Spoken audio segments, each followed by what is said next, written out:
Testing 1, 2, 3. Can people on Zoom hear me?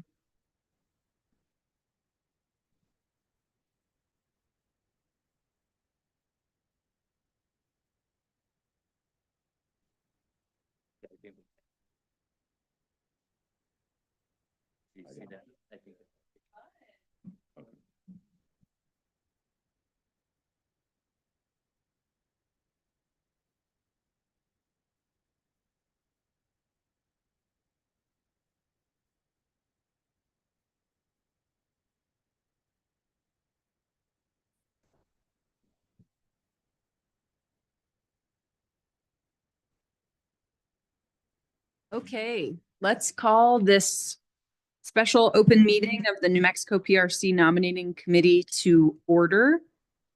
First things first, staff, if you wouldn't mind helping us call roll, please.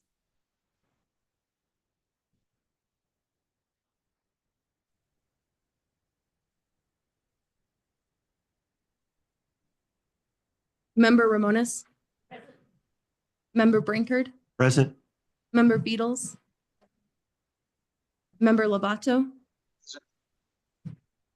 Member Nicolau.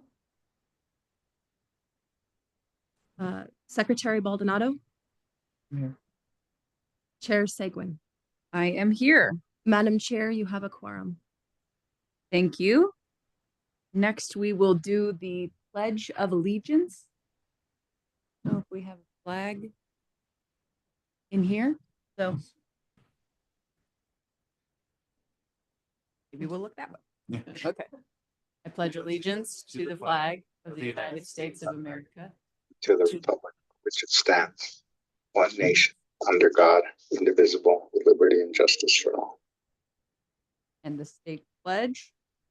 I salute the flag of the state of New Mexico, the symbol of perfect friendship among united cultures. Thanks, everyone.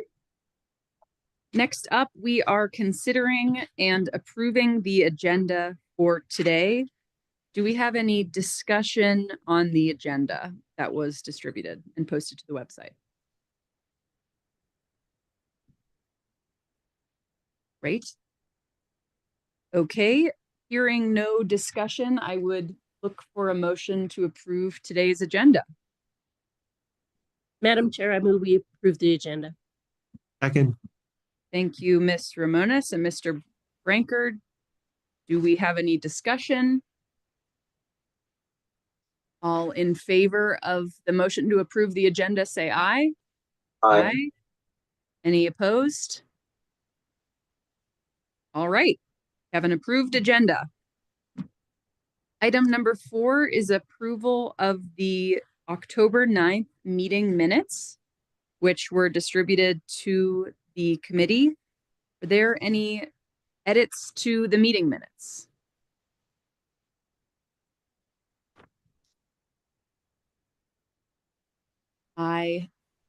Seeing none, do have one, only one. Under item 9, discussion and or potential action items related to submitted questionnaires, it notes that the committee decided to move forward with 6 candidates with the possibility of adding a 7th. There's only 6 listed. The list is missing Blessing Chuku. So the committee did invite Blessing Chuku for an interview. So that should be added to the list. Any other discussion on the October 9th minutes?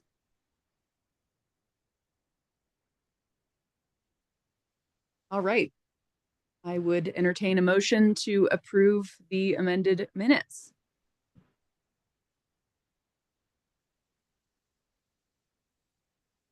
I move that we approve the minutes as amended. Thanks, Ms. Ramones. Do we have a second? Second. Okay. Secretary Baldonado seconds the motion. Is there any discussion? All in favor, say aye. Aye. Any opposed, say nay. Okie dokie. They are approved. Item 5, announcements. Are there any announcements from staff? Madam Chair, there are no announcements. Okay. Anybody else have any announcements? All right, we're light on announcements today. Item number 6 is the discussion on whether or not the committee wants to request an official opinion regarding the 10-year professional experience qualification requirement and the time frame allowed for an applicant to change their political affiliation. This came up at our last meeting. We discussed it with our DOJ counsel, Ms. Hovey, and where we left it was it is something that the committee could decide that they wanted to do, which is to request a formal opinion, but not something the committee has to do. So I think we're all going to sleep on it and come back. I wonder if anyone has any thoughts about it. Otherwise, I think our resting position is we're not requesting an opinion. I think we would have to affirmatively change that to request one. So open to discussion if anybody feels that we should actually request one instead. This was something that I guess, Madam Chair, this was something that I thought would be helpful. But in thinking about it, maybe what we really need is to ask the legislature to clarify in the statute what, in particular, the 10-year professional experience applies to. And, you know, I guess while they were at it, we could ask them to amend the time, you know, to specify time frame for an applicant to change political affiliation. That would be the other alternative. And that actually might be a better way of proceeding. Other thoughts? Rankard? Madam Chair, I concur with Member Ramonis's position. So for that course of action, I think we could draft a letter, which we could give to the Senate Pro Tem and the Speaker of the House, I don't know, or pick the right individuals that has these questions from the committee for the legislature to consider. Do those seem like the right two people? I look at you, Secretary, for how we should, if the committee wants to get a legislative clarification or encourage those folks to do it, how should we do that? I guess you would approach leadership, maybe ledge council. I don't, because there's some idea to how you have to language and things of that nature. But the folks that are in those roles now may not have, I guess. But I mean, that's a place to start for sure, and then would maybe assign it to a committee. Interim.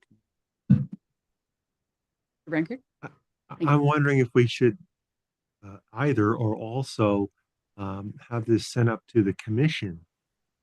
I don't know where they are on their legislative calendar in terms of proposing legislation, but they ought to at least know what we're proposing, we're seeking guidance on. And just to clarify, I'm not sure we're proposing anything, although I think we could, but we should decide what it is. But I think mostly we're saying we're not totally sure. It's not totally clear in the statute. So a little bit more clarity would be helpful on what their intentions are. Madam Chair, I'm trying to think. I really don't recall who was the sponsor of that bill and what we're dealing with today. Maybe that individual legislator, the one to start with, since they have the body. I don't know that it was just one particular legislator. It might have been the governor. Not sure. We could also send a letter asking the governor's office. Go ahead. The other thing that I would just remind the committee is that when there's ambiguity in the law, the administrative body charged with doing the thing the law asks gets to interpret generally. That's a high level kind of statement, but I think that's important for administrative body member.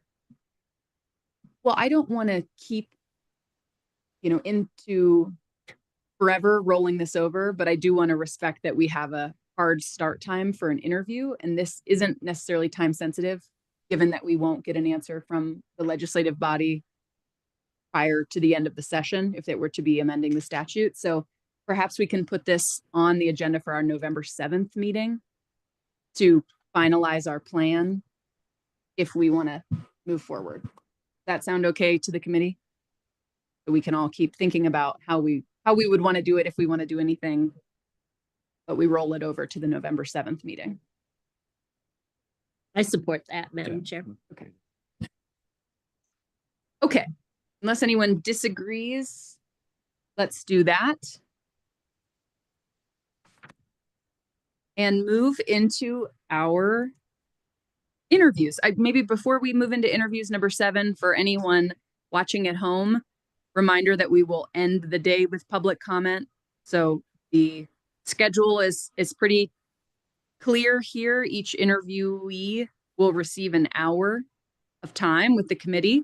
And so the final interview of the day starts at 2:15. It will end at 3:15. We'll do closing remarks and next steps and then public comment. So if you're planning on when should you tune back in, if you want to deliver comments, it's probably somewhere in the 3:15 to 3:30 range is a safe time to be back online. So we hope you join us all day.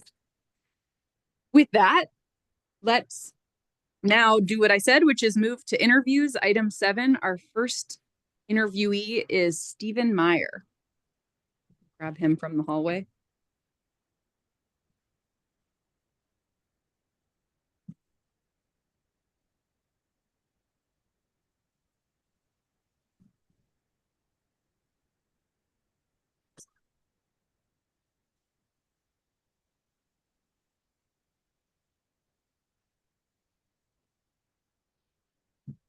Good morning, Mr. Meyer. How are you?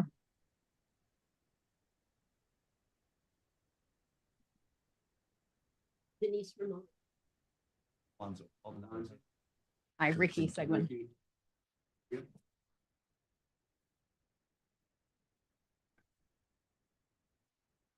So yeah, that dice, I guess that table, That's the hot seat. the hot seat. Either one, there's water there for you.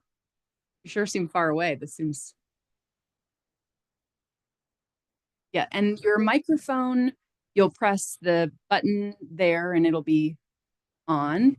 And just a reminder for you, Mr. Meyer, that we are live Zooming to the public today, so they'll have the opportunity to watch this. But thank you so much for being here with us. Thank you. Thank you for the invitation. Really appreciate it. You did a great job of jumpstarting the first thing I was going to do, which is have everyone on the committee introduce themselves so you know who we are. But at any point, we don't have the name placards, so we can re-identify ourselves to you. And maybe at least for our first set of questions, we can try to say our names again. The one committee member that's joining us remotely, Ron, do you want to just quickly say hello and introduce yourself, please? Good morning, Ron Lovato. Thanks, Ron. Morning, Ron. So the process here, Mr. Meyer, is that we will open the floor up to you to just sort of introduce yourself to the committee and anything you want to share. All of us have received and read through your materials, your questionnaire responses, and we should start by saying thank you for taking the time to answer those questions so thoroughly. Then we will just ping pong around with different committee members asking questions, and we have an hour dedicated with you. Okay, perfect. So if you wouldn't mind just introducing yourself and anything you want to share with us about your background and your experience. All right. My name is Steve Meyer, and I live in Taos County. I have a ranch up there. And I guess my platform is primarily representing rural New Mexico.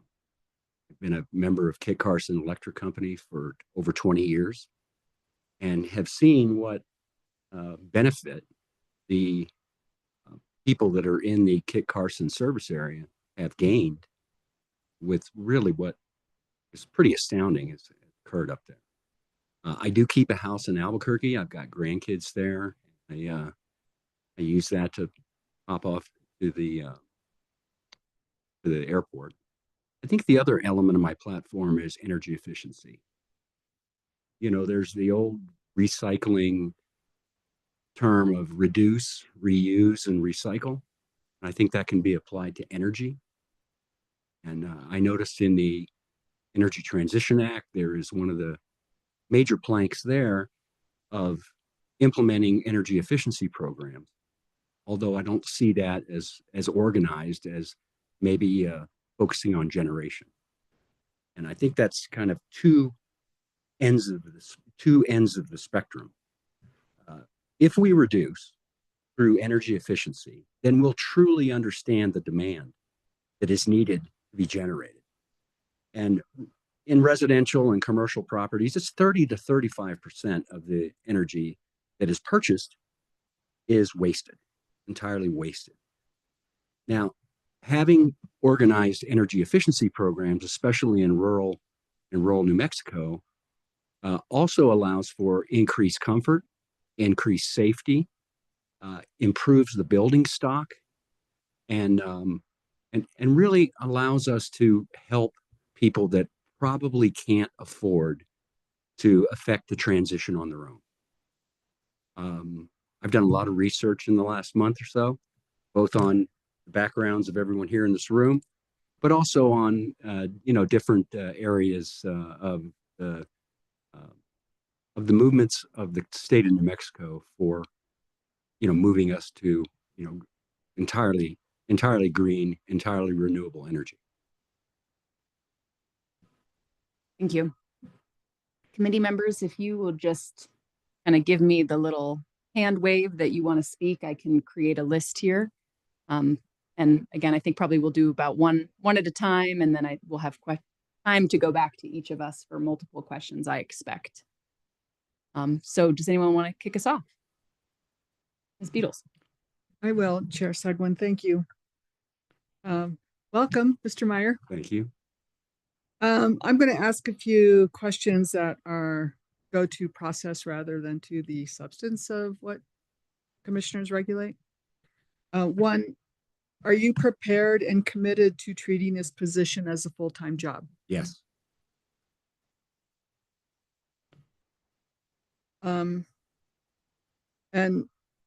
would you be interested in, and there's no answer I'm looking for right now, but I really want to know what your opinion is on this next question. Would you be interested in, willing to preside over hearings in certain cases? Yes, I believe that's a role of the commissioner.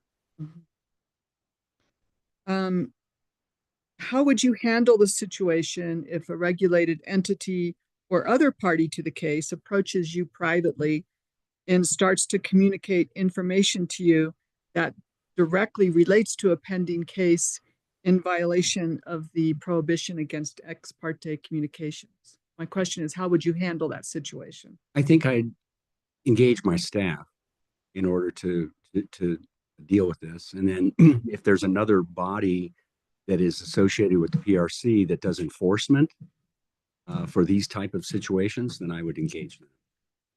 Now, I do believe that I'm very independent and have been an independent, politically for my entire life. I don't think I could be persuaded by ex parte communication. I would never imagine that would be part of the job or part of my personality.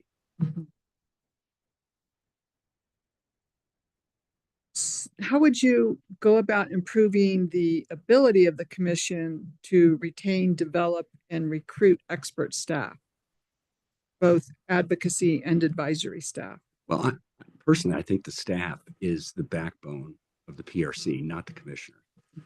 In the past, from my research, I've seen, I guess, some odd situations with previous commissioners. And, that's why I was excited about the idea that this is a position that requires qualifications and a position that also requires appointment by the governor. So I have managed extremely large organizations in the hundreds of millions of dollars. And I found that encouragement of people is really the best way to create a high performing team.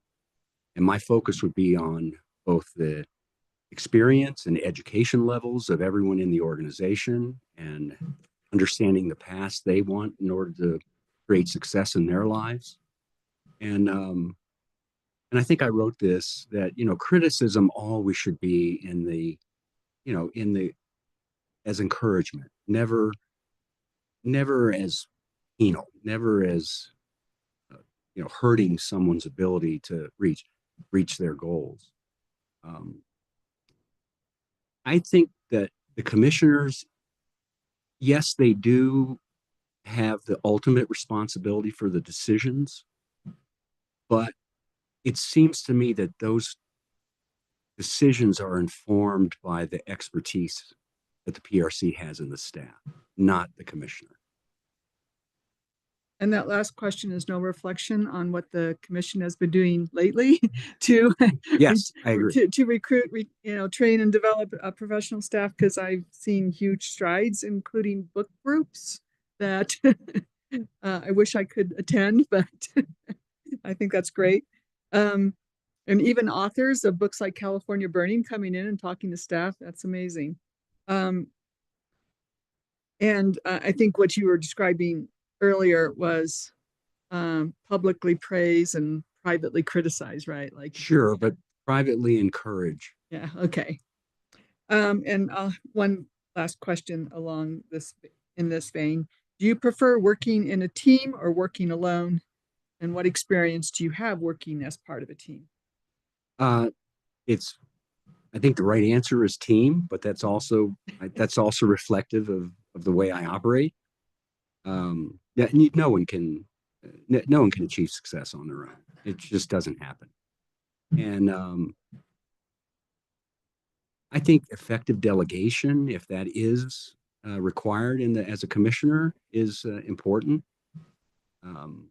I think ensuring that everyone feels valued in a decision, in the processes of making a decision, is very important.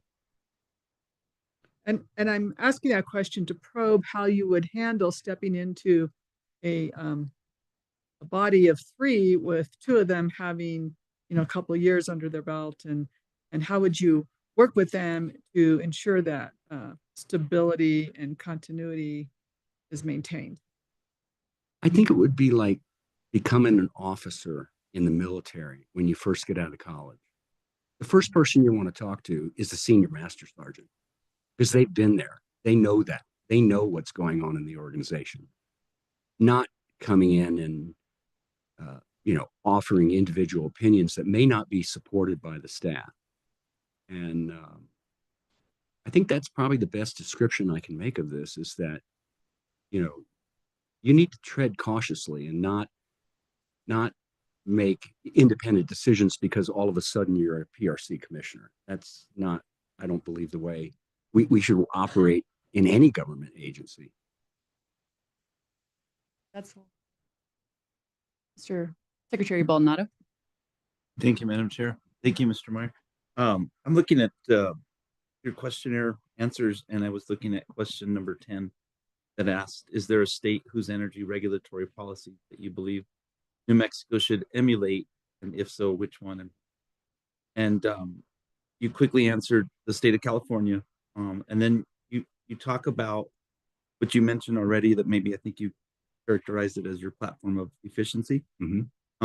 You sort of brought that in, but then you did bring in the state of Massachusetts as well. And I think you were highlighting the idea that maybe Massachusetts has a better energy efficiency approach than even maybe California. Give me a few ideas as, when you talk about energy efficiency, that's it sounds great, but how does it work? What are we talking about? How do you conserve and be more efficient as a power producer? Okay.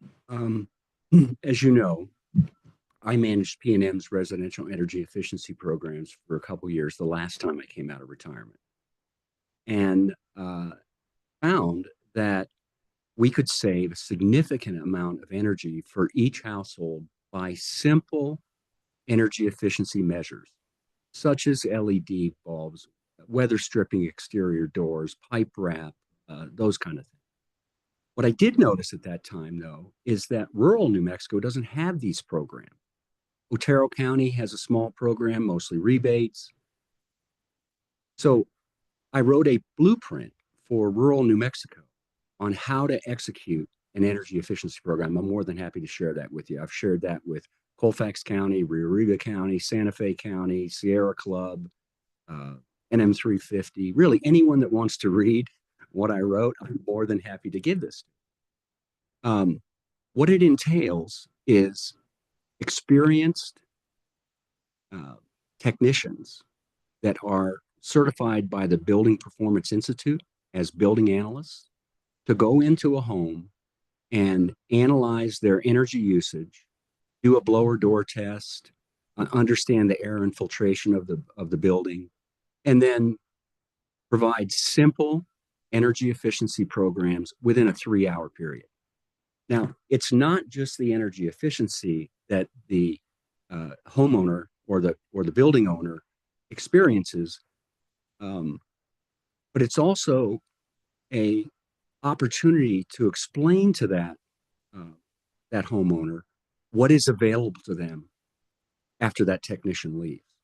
With the Inflation Reduction Act, with the Sustainable Building Tax Credit, with some of the other programs that are available to these people, they don't know this. They don't know this. They are mostly low income probably, and really have never looked into the opportunities that are available to make their homes more energy efficient.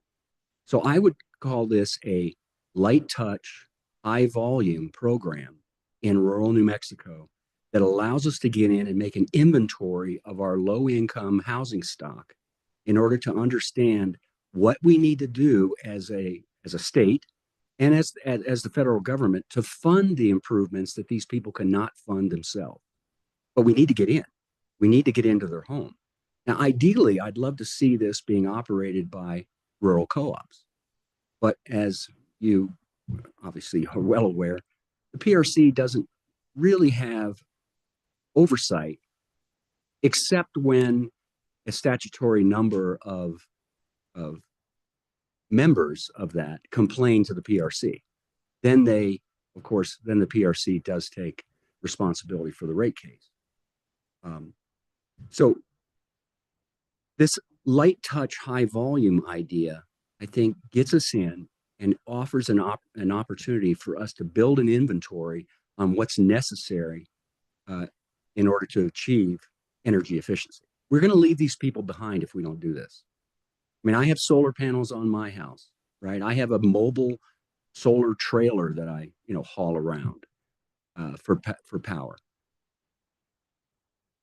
I just don't see, low income households able to do that. If we can put $25 to $30 a month on an average of, let's say, $100 electric bill every month back in these people's pockets, then they're going to go to the grocery store another time. They're going to have a trip to their grandkids. They're, things they could not afford. And really, it's not like anyone's paying for it except them. It's just waste. It's waste. And so back to the platform, the idea of eliminating waste first is, I think, the correct way to approach the energy transition, not creating a bunch of renewable energy. We need that. Don't get me wrong. We need that. But do we need all that we're looking at in the integrated resource plans? Do we need all that renewable energy? If we could take out 20 to 30% of the energy that is now being wasted under people's doors and out their windows and using incandescent lights and fluorescent lights. I hope that answered your question. Thank you. Yes, Mr. Meyer, it did. It gives me an idea of what your approach was to that. Just a little bit of a follow-up and maybe a brief answer. Is the efficiency platform that you feel like you're working on, is it just at that level, the household level, the actual consumer, or are there efficiencies in the power producers, the co-ops and PNMs of the world? can they make changes to their approach to business to be more efficient as well, or is that Of already course, done? of course they can. I mean, anywhere energy is generated or used requires energy efficiency understanding. I mean, I'm sure that waste goes down the entire spectrum, from generation through transmission, through distribution to, you know, usage at home. So yes, of course there is. Now, could I come up with an answer that is a good example? It's back to the life cycle cost. There is tremendous amount of waste in creating heat through fossil fuels that's not captured. That's waste. That's totally waste. I mean, I think I wrote that the National Renewable Energy Laboratory says in New Mexico, 69% of the energy that's created is wasted. 69%, which means 31% of the energy that we create is actually used for useful work. Again, you have to understand I'm sure you do, to understand their reasoning here is that when you burn a fossil fuel to turn a turbine, you're wasting a lot of heat. So that heat's not captured. And that is energy that is not captured. But really, I mean, it's an astounding number that only 31% of our energy that we create is actually used for useful work. Astounding to me. Thank you for your answers, Mr. Meyer. Mr. Ramones? Thank you, Madam Chair, and welcome, Mr. Meyer. During your term, if you're selected as a commissioner, and maybe you've touched on this already, but I'm going to ask the question anyway. If you're selected as the next commissioner, the Energy Transition Act requires that by 2030, 50% of our electricity must come from renewable. What do you see as the main challenges in meeting that goal, and what experience in your career equips you to provide meaningful input into solving those challenges? Interconnection and transmission. That's the biggest barrier in my mind. There is a queue for large-scale interconnection, residential interconnection. There's just simply, the queue is too long for us to achieve it.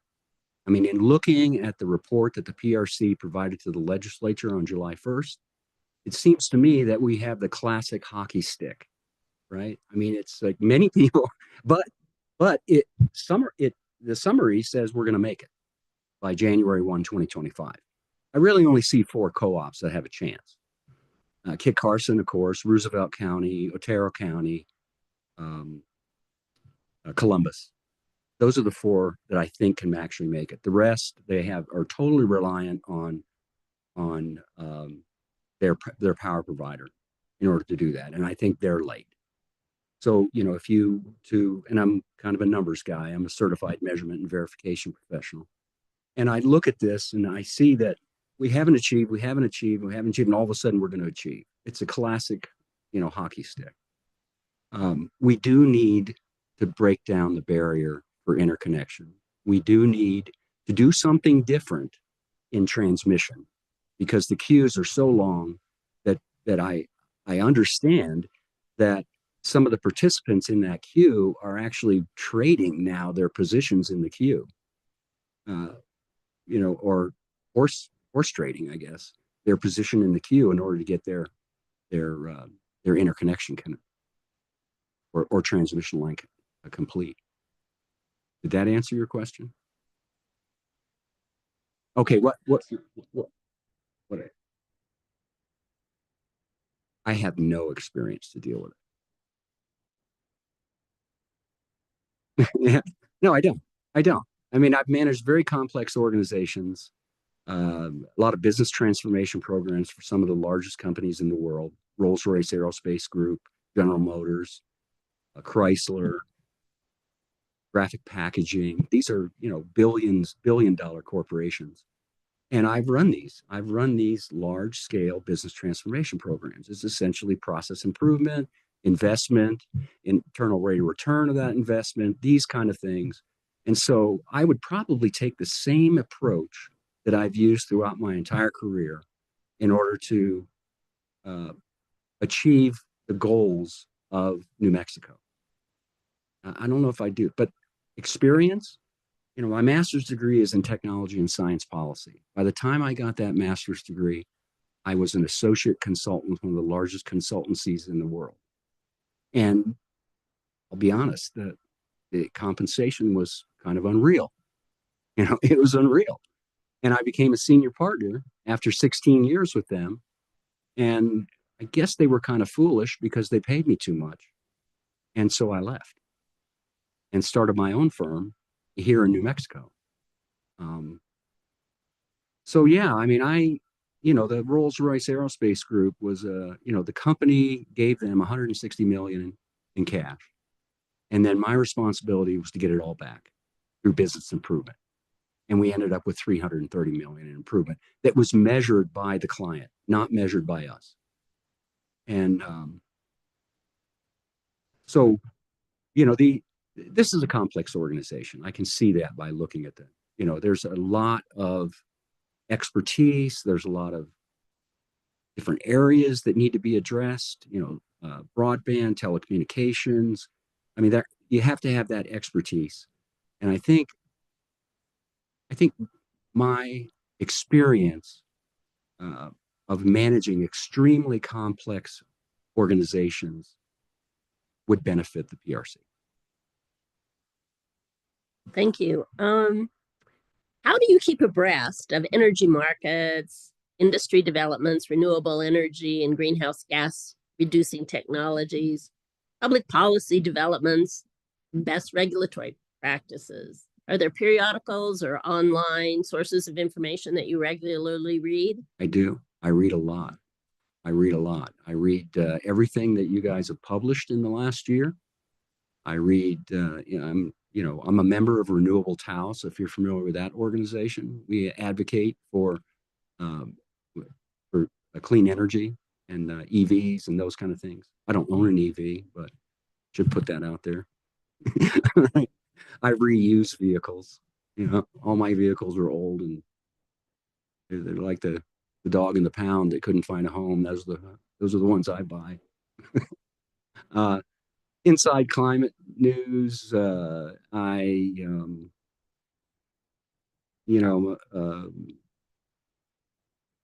have to go down my email. I'm on every single DOE area, every single one.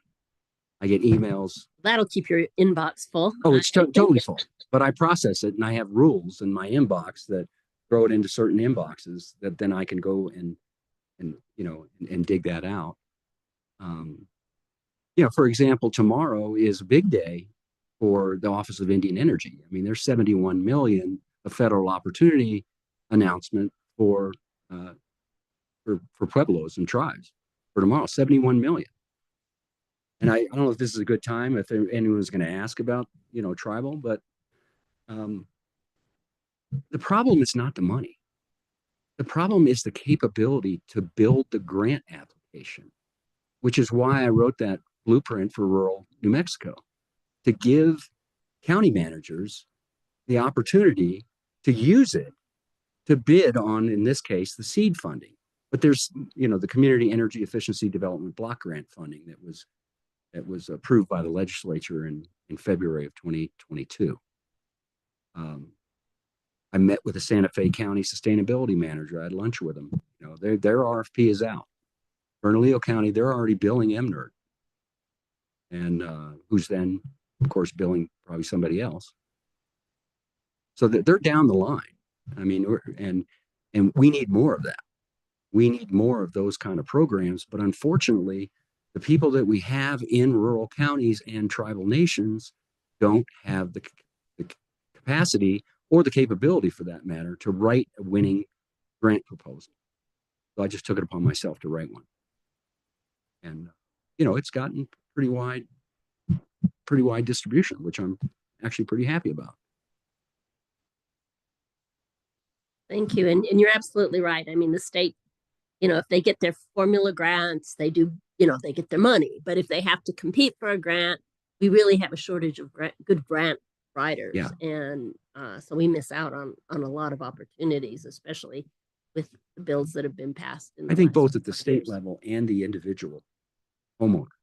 You know, the home electric and electrical and appliance rebate program, which was just awarded about a month and a half ago. That's spending the $87 million from, you know, the Inflation Reduction Act in the state of New Mexico, at least for residences and multifamily homes.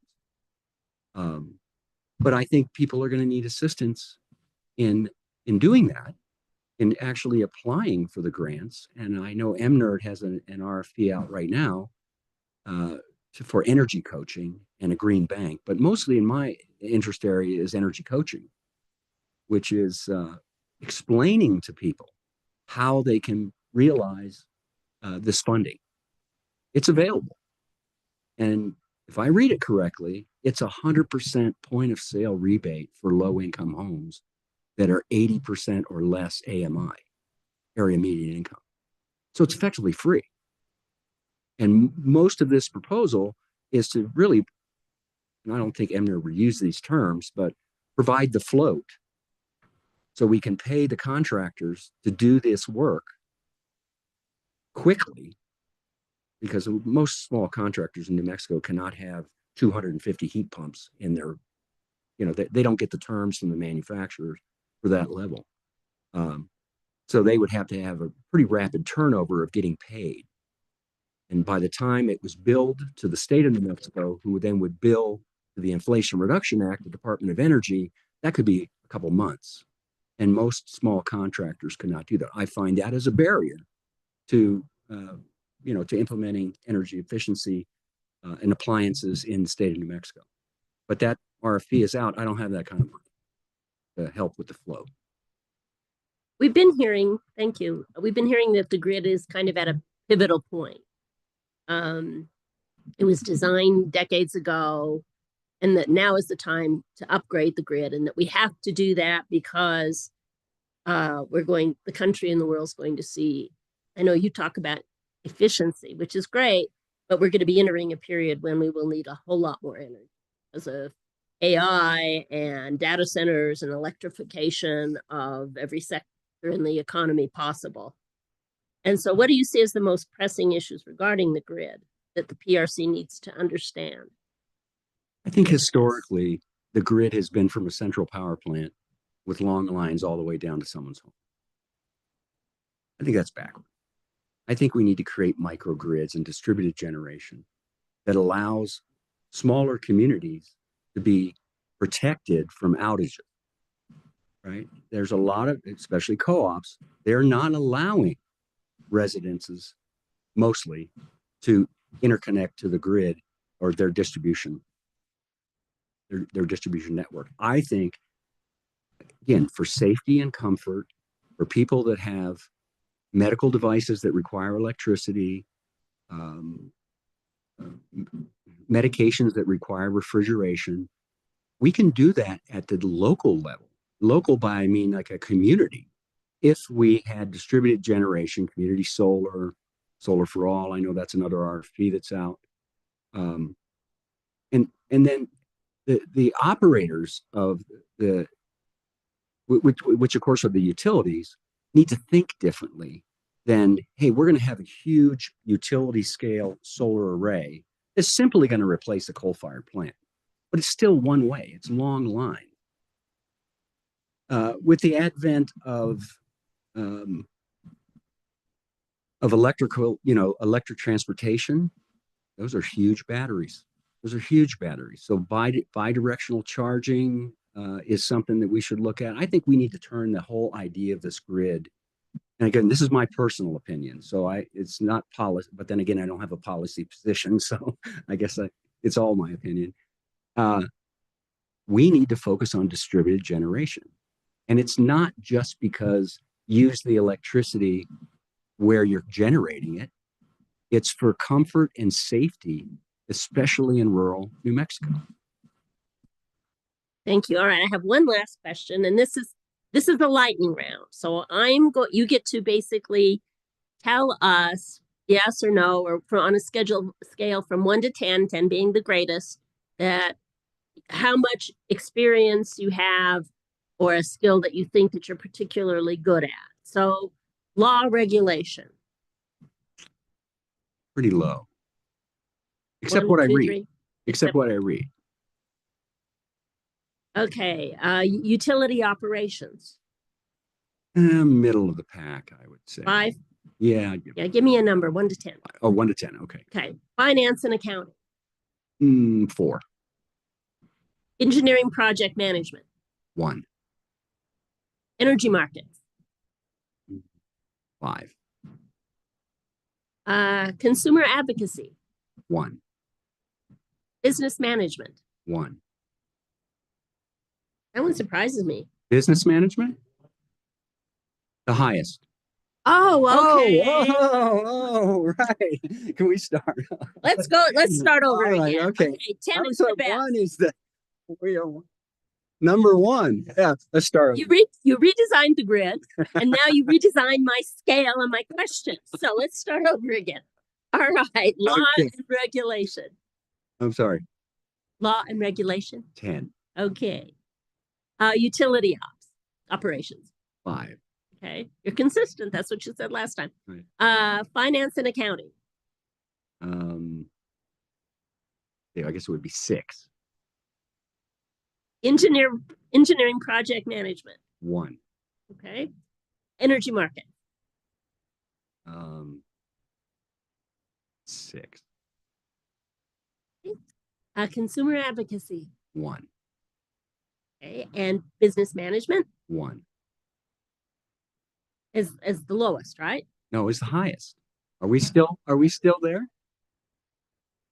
The scale doesn't change. 10 is really good. 1 is not so. Okay. It's none. All right. Well, we're gonna need to reverse that. Right. Okay, 1 so is what bad. Right. Yeah, 1 is so bad. so law 1 is So none. law would have been a 1. law is a 1. Utility operations 5 still. Yeah. Finance and accounting instead of 6 would be 4. Yeah. Energy markets, engineering would be a 10. Energy markets 4. Consumer advocacy 10. Business management Yes. 10. 10. Okay, and leadership. Got you. 10. Okay, thank you very much. I don't. You know, have any- could I make a point here? Sure. Just based on your lightning round. I think there's Steve Meyer sitting here today, and there's Steve Meyer sitting here, let's say the end of February of 2025. At the end of February of 2025, I believe I'm going to be pretty close to 10 on every one of them. I mean, I've had 4 careers in my life. I started as a helicopter engineer, both in government, academia, and in industry. Somehow I got persuaded, mostly because of pay, into the management consulting field, because what I was doing for helicopters, I found I could do for anything. Do for cars, tennis shoes, tennis rackets. It didn't matter. It was just a process of design. And then I started doing like enterprise systems integration and enterprise systems implementation for manufacturing companies around the world, my own firm. And then just recently, and recently is in like 6 years ago, with a couple, experiences along the way, in the energy efficiency world. And I look at the PRC as just another opportunity to understand. And I do feel comfortable saying that every one of those 4 careers I've had, and I guess the PRC would be an extension of the 4th, it's been a success. It has been a success, every one of them. I don't know if it's just my innate sort of, I have to succeed. It's just the way I am. I have to succeed. And I do, mostly because I believe I can, and I know I will. That's March 1st of 2025.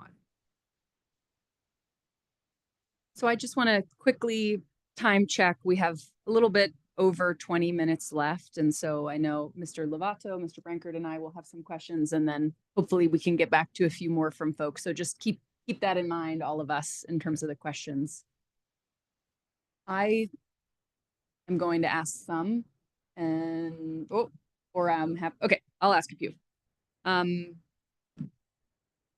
they're covering a few different things because I have some follow-up questions based on your answers so far, and then a few questions that I wanted to ask.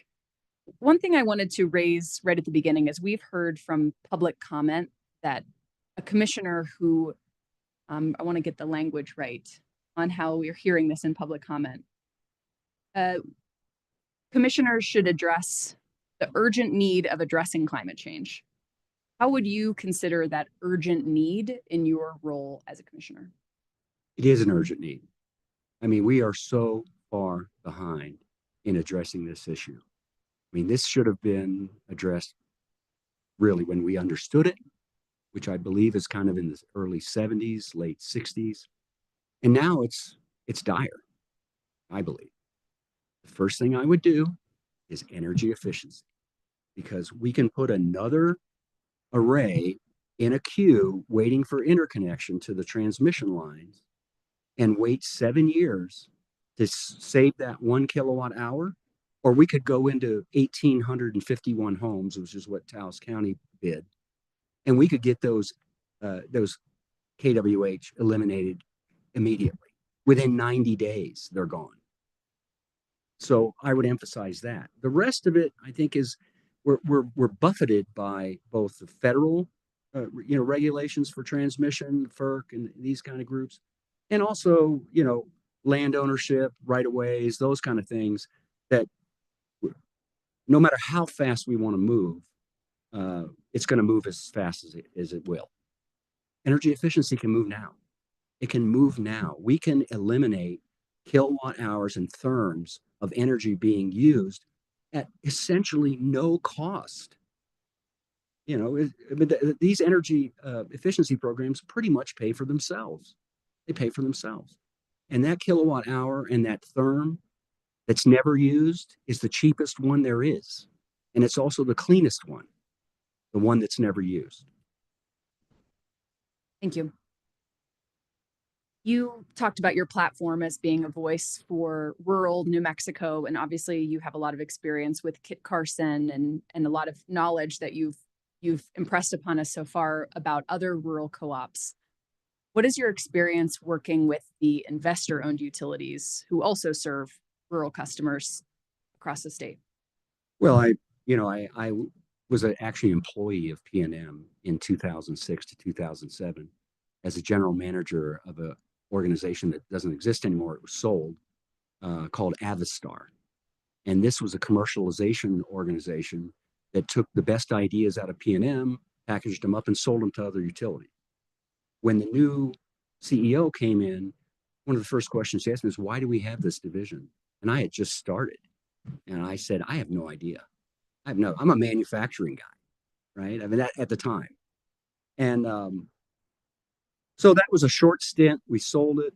We sold the technology, and it was done. It was over. And I was back to my own company.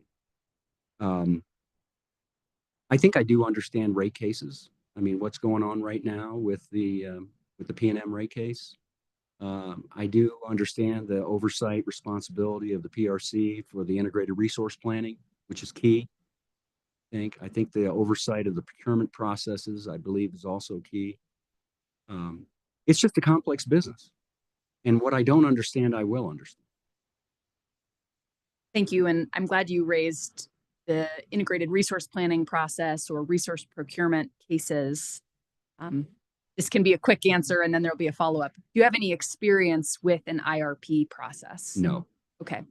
And I appreciate your honesty in your questionnaire right there, and in the question from Ms. Ramones about acknowledging the places where you don't have experience. All commissioners will come in lacking experience in some of the massive breadth of work that they're taking on. What would be the first steps you take in learning more about and getting up to speed on those issues? For the purpose of making this question easier to answer, let's pick one. So let's say the integrated resource planning process. What steps would you take to get up to speed? The first thing I would do is talk to the staff that are responsible for that type of oversight within the PRC. I would defer to their expertise. They've spent years, decades, probably understanding it. And I believe a commissioner needs to rely on their staff. They need to take advice from their staff, not the other way around. So that would be the first thing, is I'd work with the staff that have decades of experience in dealing with this and seek advice. And my final question you led right into with that, which is about your ability to make decisions and how you get information that informs your decisions. Commissioners can't do this job alone. They do rely on their staff. It's great to hear you say that working with your staff would be a part of it. How comfortable are you, though, making the final decision and sticking with that? As long as the evidence points to where the decision should be, then it was actually pretty easy, right? And I think I wrote about a life cycle cost perspective, including the environmental costs that normally are not costed in the levelized cost of energy.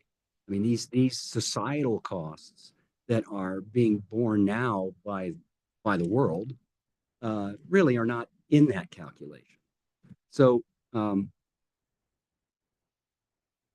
yeah, I guess that's my answer. You know, you had a follow-on question though. You had a second question on how. The second I think you part, answered it. It was about how do you get information, which you've touched on a little bit, and then how comfortable are you making right. Well, I guess I should add, I've always been a proponent of life cycle cost analysis. I mean, that's coming out of the aerospace industry. That's also, you know, I'm not active now, but for years I was a project management professional, a PMP, and I think using the life cycle cost analysis is and not just the cost today, but rather the cost over the life cycle of that decision, that power purchase, that is important to understand in order to make the correct decision. We probably have made many short-sighted decisions over the years, decades, that didn't include this. And that's kind of where we are now when it comes to climate change. We didn't take this into consideration. Waste was free. Pollution was free. It was just free. You just throw it up in the air and it was free, right? Well, it's not free. We're now finding out it's definitely not free. And we're paying for it in other ways besides the cost of energy. We're paying for it in societal costs that are the result of decisions that were made years before. A life cycle cost analysis takes into consideration these societal costs. Thank you. And I noted, Mr. Lovato, I saw your note in the chat that you'll probably be more in the listening mode than asking questions mode. But if that changes, raise your hand. I want to go to Mr. Brankard. Before I do that, sorry, Bill. Given that Ms. Nicolau can't be with us today, I think that she has been a voice on this committee for broadband, the broadband perspective, which is an important knowledge set. Yes. That we need our commissioners to have. So I'm just going to ask a big one here. Okay. What do you know about broadband? Well, I know that there's 675 million that was just approved by the National Telecommunications and Information Administration for the state of New Mexico. And that's just the, volume 2 of the rural broadband. So we have the money. You may know that I did a consulting job for MNERD last year, effectively, and this isn't the title, but it's effectively quantifying the clean energy economy in New Mexico. Every electrician, every higher education organization, every solar installer, every broadband installer. And so I know where we need it. And I also know that we simply don't have enough resources to pull it off. We don't even have enough resources of tradespeople in the state of New Mexico to service the existing demand. Now, I see some great things happening. I'm on this group called Workforce Alliance for Green Energy, which is an MNERD sponsored committee. We meet about every 5 weeks, 6 weeks, to talk about how we can improve the pathway for students that are not going to, take advantage or shouldn't have taken advantage of the lottery scholarship, and to give them a path for trades. and that lot of the discussion. I mean, the unions are involved in this. As I said, most of the higher education organizations. So it's not a matter of the money. I don't think it's a matter of the money in a lot of this stuff. It's simply a matter of the will and the understanding of what needs to go into spending that money that we're failing or not moving as fast. Did I answer your question? You did. Okay. Thank you. Okay, thanks for your patience, Mr. Brankert. Please go ahead. Thank you. Thank you, Mr. Meyer, for I really enjoyed your testimony so far. This is going to get boring here really fast, but luckily you missed out just before you came in. We had yet another discussion about what are the statutory qualifications for this position and the issues that we face trying to figure that out. So first, I'm looking at your resume and I'm puzzled, and maybe it's a typo, but you list a position, program manager, service provider for PNM Mexico Gas Co. Okay. Okay. And you list the dates as March 2000 to May 2022. No, that should be March 2020 to 2022. There's a typo. Okay. Yeah, no, You get major demerits for that. It sounds like, yeah, no, I mean, that would have overlapped with 2 other careers. Well, that would have been my next question. Yeah, no, I did it How on did the you side. do all that? I did it on the side. No, it should be 2020. I apologize for that. All right. And so in that position, were you an employee of the Nope. utility? No, I was What were you doing? I was an employee of the service provider to, I guess I'll name it. It was Franklin Energy Services. Now, the reason I didn't put it on the resume, and maybe it's a personal thing, right? Every energy efficiency program in the state of New Mexico for investor-owned utilities is being done by out-of-state service providers. Every one of them. So let's just look. In 2024, there's $54 million being spent by the 3 investor-owned utilities on energy efficiency. Right? $54 million. 34 of it is PNM. I think 15 of it is Southwestern, and 5 or so is I can't remember the exact numbers. Is EPE. Now, if you just take a conservative 25% margin for this 54 million, that means $13 million is going out of state to presumably pay some bonus for a vice president in Portland, Milwaukee, Austin, or even Norway. So I have a real problem with spending. This is ratepayer money that's being spent by New Mexico citizens after tax, right? They get the money, they get their electric bill. There's 3.97% that I would imagine the PRC approved in the PNM rate case. That is just a surcharge for cost-effective energy efficiency program. But the way it's being managed is $13 million that should stay in the state of New Mexico is going out of state, right? That's why I put service. I was very proud to work for Franklin Energy Services. They're a great company. They're a great company, but they're not New Mexican. Okay, so back to our qualifications. You have a Master's of Science in Technology and Science Policy from the Rambling Wreck. And so Heck of an engineer. So would you say then that your experience following after that, working in consulting and then lately in energy areas, flows or is connected to that? Not at all. Actually, not at all. As I said, by the time I finished my thesis, I was already an associate consultant in an extremely large consultancy, 63 offices around the world. And most of the people that I went to school with in the masters, they would go into government service. I mean, that's kind of the, and I didn't. I had already sort of moved on to consulting.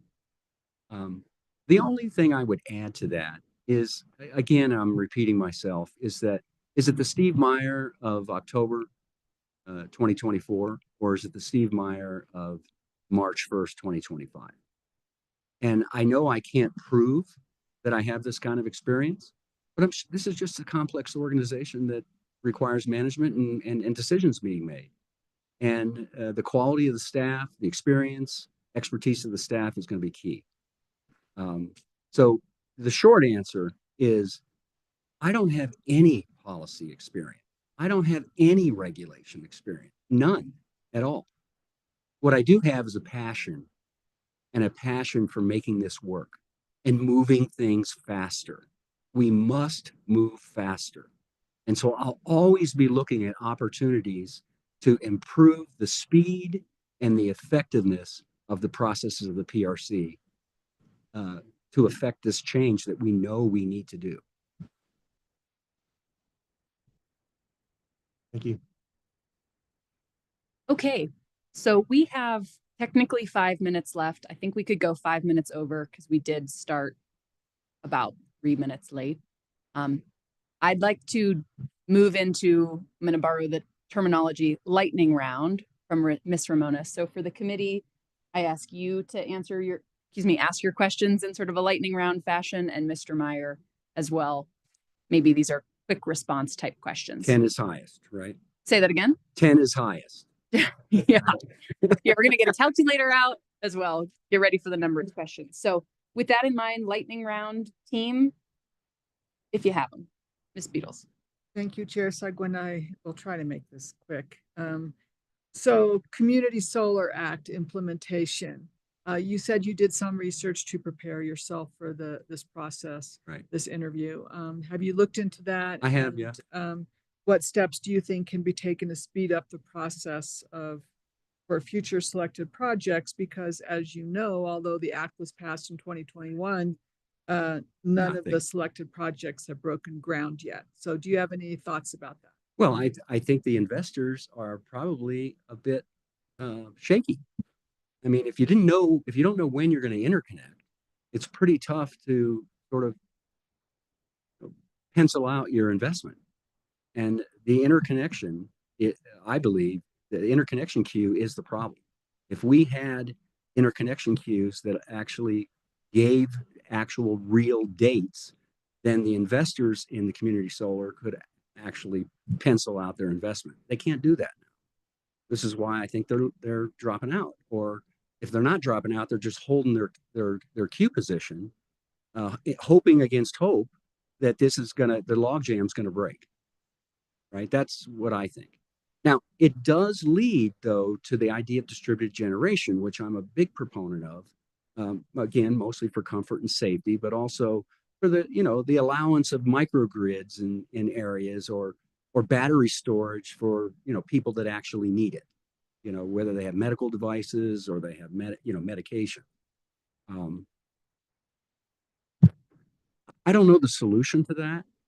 What I'm reading about is the queue, mostly. Mr. Meyer, at the end of your 6-year term, if you were to be selected as a commissioner by the governor and confirmed by the Senate, what would you like to be known for? You're in your, third retirement at that point, I think is how I understood it. I think it'd be fourth. How would you like to be remembered as a commissioner? Speed and efficiency. That's what I think I'll bring to the PRC. Speed and efficiency. Transparent decision making, supported by data. I won't be running for a second term. I won't. I won't tell you what my age will be then, but you could probably figure it out from the resume. Thank you. Ms. Ramones? All right, this is kind of going in a little bit different direction, but in your cover letter and in your questionnaire, you were quite critical of the oil and gas industry. But the state of New Mexico is very dependent, budget-wise, on oil and gas. And I'm just wondering, should the emphasis be on the emissions and addressing the emissions, or the source of energy? And if it's on emissions, do you think there should be some emphasis on encouraging technologies to eliminate emissions? By all means, I'm a proponent of small modular reactors for nuclear. I think it's something that we'll need to do. It's effectively zero emissions. Now, there is a life cycle cost associated with the waste, from that. I don't think I'm critical of the oil and gas industry. I don't believe I am. I know that the oil and gas industry will be here for decades, right? But even the oil and gas industry recognizes the need for adaptation today. They recognize that need. I mean, they're talking about electrifying their operations, which is like, you're going to bring in electricity to electrify your operations to pull oil and gas, another fuel, out of the ground? That doesn't make any sense. I mean, just use the oil and gas, but let's mitigate the emissions associated with that. Now, the $3.2 billion, or I don't know if the exact number, that comes into the state coffers every year from the oil and gas royalty, right? That has to be replaced. It has to be replaced somehow. And we need to create these revenue streams, probably on the renewable energy industry, in order to not create a hole in our economy, in the state budget. I don't know the path. I honestly cannot independently figure out the path to get there, right? But I know when I'm presented with the opportunity to make decisions, I will gather as much information as possible to make that decision, and I'll make the right decision. And if sometime later it's proven to not be the right decision, then I'll change it. I will listen to, why some constituency believes that this is not the right decision. So I would like to say, for all the oil and gas people out there, I'm not against oil and gas. I just think they recognize we need to transition. And so, and I said this in there, I don't find many climate change deniers anymore in my discussions and going to symposia.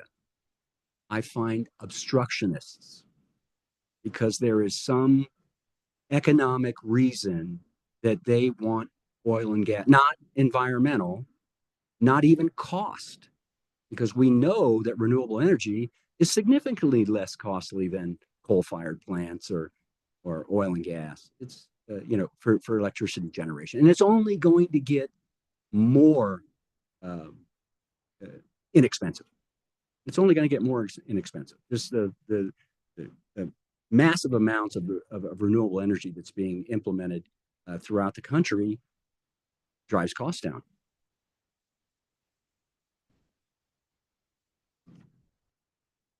My last lightning round for you is, given the homework you've done in preparation for this, how do you think your experience would complement that of the two sitting commissioners? It's the way I started this interview. I don't believe there's rural representation. We have, I think I wrote in that I believe we should go back to the five districts, all appointed by the governor, all appointed instead of elected, and all with the requirements for the education and experience that I may or may not have. Yeah. Which is why I answered that question. Yes, well, maybe, right? It's really up to you guys. I mean, whether I should go forward or not. And I don't believe there's a focus on energy efficiency. I don't think people realize that this is the fastest way to cut emissions, is to quit using it. And let's go after the waste. Let's go after the waste, right? It's just, it's sitting there waiting for us. We can cut, 25% out of someone's electric bill within 90 days, anywhere in the state. Mr. Meyer, thank you for your time today. We are essentially at our time here with the little extra minutes I gave us to make up for the start. Do you want to wrap up with any closing thoughts? We'll give you the last word here. No, I think I've probably said too much. Well, we're Just kidding. No, very thank you very much. Thank you again. Thanks for all the time and thought that you put into your application materials, for coming here today, spending all this time with us and putting yourself out there to the public. We know it's a lot to go through this process very publicly. And so we thank you for your interest in public service and being willing to do this. Happy. Thank you very much. Thank you. Thank you.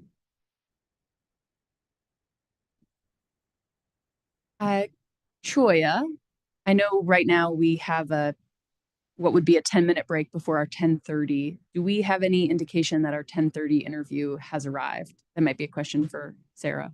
Yeah, Madam Chair, I have not heard yet. So we can check, and we can also go on break and put a little thing up on the screen so people who are watching in Zoom land can know we're on break too. Great. Okay, so let's take a break until 10:30, and that is when we would kick back off again. Thank you.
Where is everyone?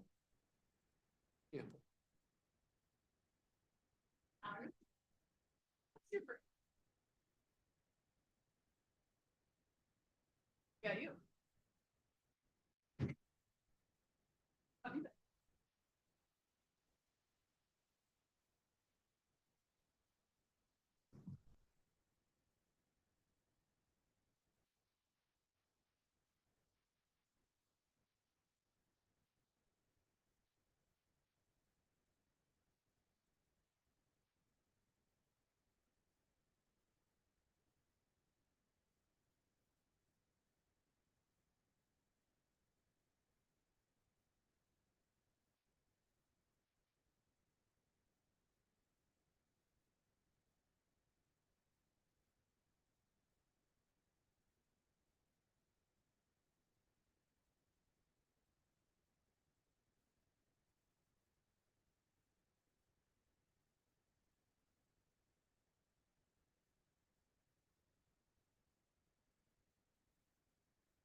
Okay, we are back from our break. And I'm going to ask staff if they have an update on our 1030 candidate. Madam Chair, this is Sarah Valencia. We did not hear back from Mr. Walkovich to confirm his 1030 appointment today, and he has not shown up here. So I think that's all the information I have. Okay, thank you. So we will break until we are scheduled to return, which I believe is at 1 o'clock. And for those following along at home, that means there will not be an interview for Mr. Walkovic unless, barring some extreme case where we hear something after the fact, some wires got crossed. I'm not trying, I don't know. I want to respect that potentially that could happen, but if you haven't heard from him to confirm this time and he isn't here right now, I think that means the interview is not happening. So we are scheduled. Can we wait a little? What's the rule? 5 minutes for an assistant professor, 10 minutes for associate professor. Maybe I don't mind doing that at all. So how about we say 10:40? We'll be here. And then if we don't hear anything from him, an email, a phone call, or anything, by 10:40, we will presume that the interview is not happening. And then we will officially break at that time until 1 p.m. So we'll give it another 7 minutes. And he's not online. No, I think part of this is we've heard nothing from him, even confirming this interview slot time. So we have no indication that he made plans to physically arrive in New Mexico. He does not live here per his resume materials, so far as we know. So I think we would have expected, as we heard from all other candidates, confirmation of their interview time. We did not hear from him. I'm hopeful he shows up, but we'll give him until 10:40, and then if not, we'll move on. So we're on a casual hold until 10:40. Madam Chair. This is a question for staff. I know in the past we've had issues with emails going to junk or trash, whatever you call it besides junk. Have you checked there as well? Madam Chair, Member Ramones, thank you for your question. Yes, we've actually reached out to Mr. Walkovic in multiple formats, both by multiple phone calls, texts, and emails, and have not heard a response. And yes, I did check my junk mail. Thank you for confirming.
apply.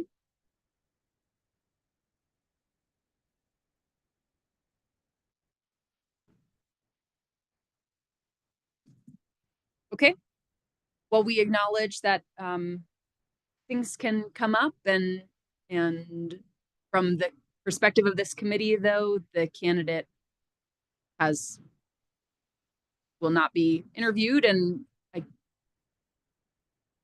I mean, I guess the committee could still recommend this candidate move forward to the governor, but anyway, I guess we'll cross that bridge next time. But we're not doing an interview, is what's happening here. So with that, we will be on break until 1 o'clock when we're scheduled to come back in. Just to review the agenda for the afternoon very briefly.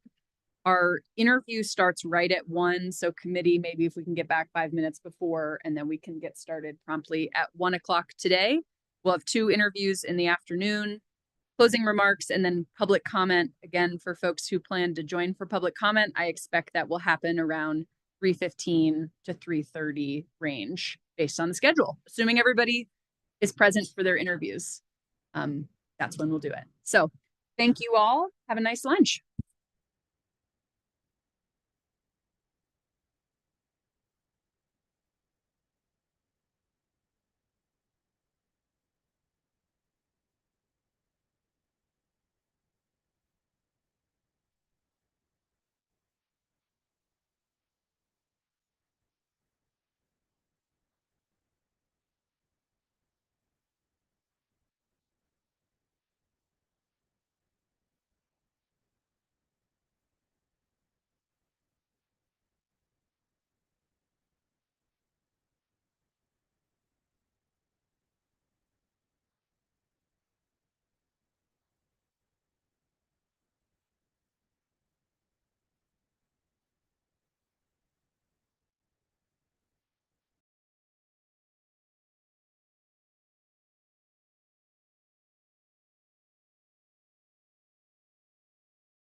get started again.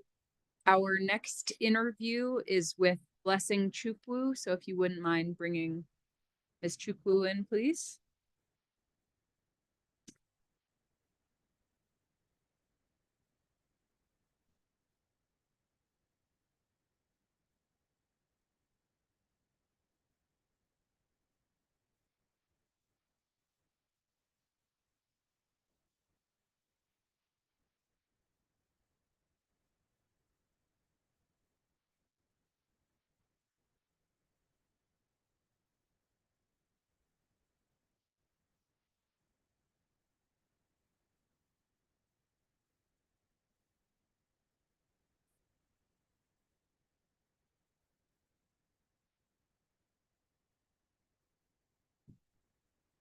Welcome, Ms. Chuku. Thanks so much for joining us.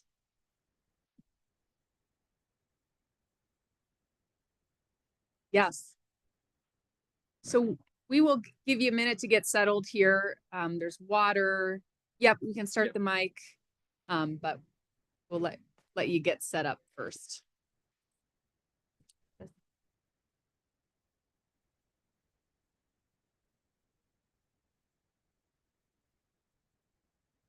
So we'll just briefly say who we are, so you know who you're talking to here today. And at any point, we can reintroduce ourselves or let you know. Was that something? I thought I heard an echo. Okay. Well, I didn't hear an echo. It was in my own head. My name is Ricky Seguin. I serve as the chair of this committee, and we'll go down the line and just each introduce ourselves. Good afternoon. My name is Alonso Baldonado, and I serve as the secretary. I'm Denise Ramones. I'm just one of the members.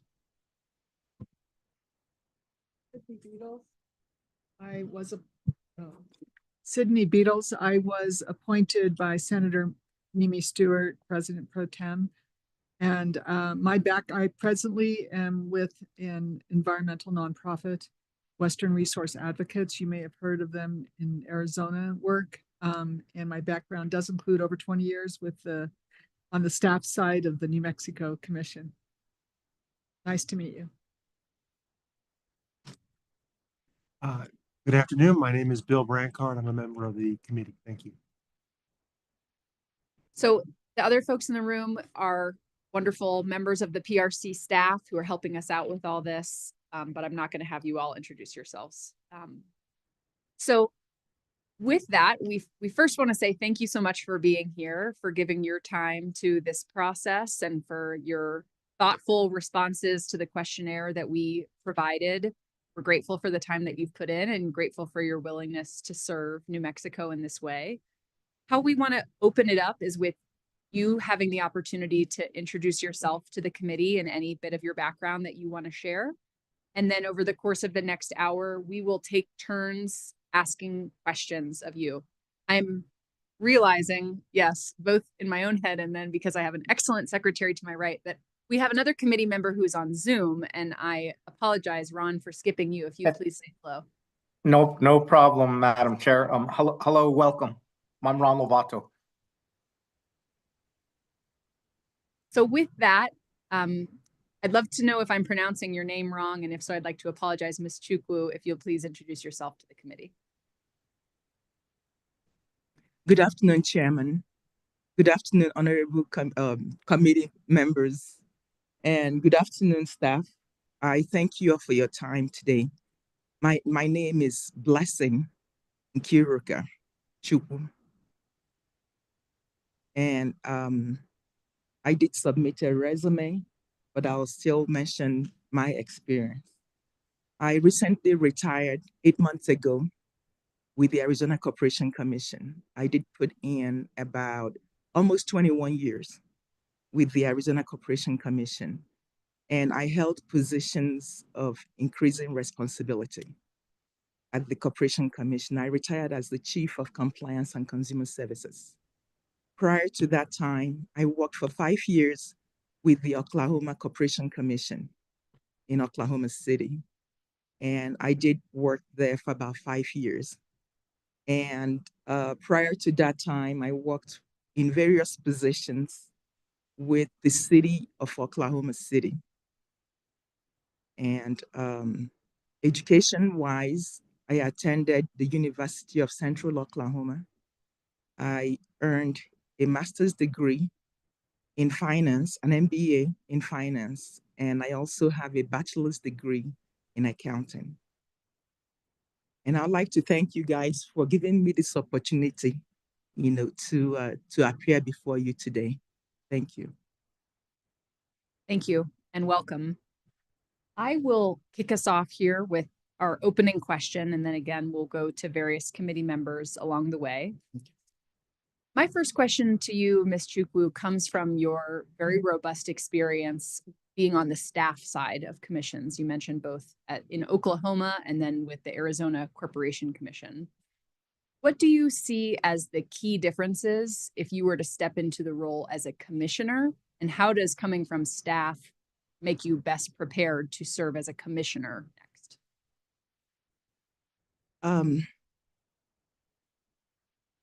While a commissioner does not need to be an expert, a commissioner needs to have some sort of experience to be able to analyze and comprehend, what staff presents when they do their in-depth research. And having spent 5 years in Oklahoma, I was an analyst. I went from being a tariff and cost of service analyst to being a public utility regulatory analyst 3. And then from there, I moved to Arizona Corporation Commission, where I became an executive consultant. I held that position for, I'll say, about close to like 17 years. That position is like an advanced, like a senior or lead analyst position. And in that position, I did a lot of different or various public utility cases, going from electric to gas, water, wastewater, irrigation, telecommunication. I did it all. Rate case, rulemaking, CCNs, like renewable and all those incentive things. I have done it all. So I think that my experience prepares me to be in that kind of position, especially having the expertise, the depth and breadth of my knowledge. I think it has helped me. And I've attended quite a few regulatory classes, either that is put forth by the commission itself or that is put forth by the regional commissioner, like the Western, and then I've also attended numerous NERUC education forum and classes, summits. Thank you. And you mentioned in your questionnaire, as you talked about some of the experience you had with NERUC and other events, events that NERUC puts on, you also mentioned in question 1 that you have very strong professional and personal relationships with commissioners and staff from various states and federal regulatory agencies. How much have you interacted with New Mexico PRC commissioners? I have not personally related with a commissioner in PRC, but initially when I was doing the executive consultant position, one thing that we did implement is that anytime a company, say like Quest, CenturyLink, because CenturyLink, I believe they provided service here in Arizona and maybe California. Anytime that a company that serves New Mexico, files an application, you must contact those various commissions to see the actions that they've taken. It helps us to develop our recommendation. That's part of the thorough research that is done. So my final question in this opening set of questions is probably something that the public at home that are watching, which I should mention that this is being live streamed today. So we do have members of the public likely watching this process. Why New Mexico? What about New Mexico makes you want to become a public servant in our great state? I came to NERUC in New Mexico. I believe it was either in 2016, thereabout, that I came to New Mexico, and we were bused down to Santa Fe for an excursion.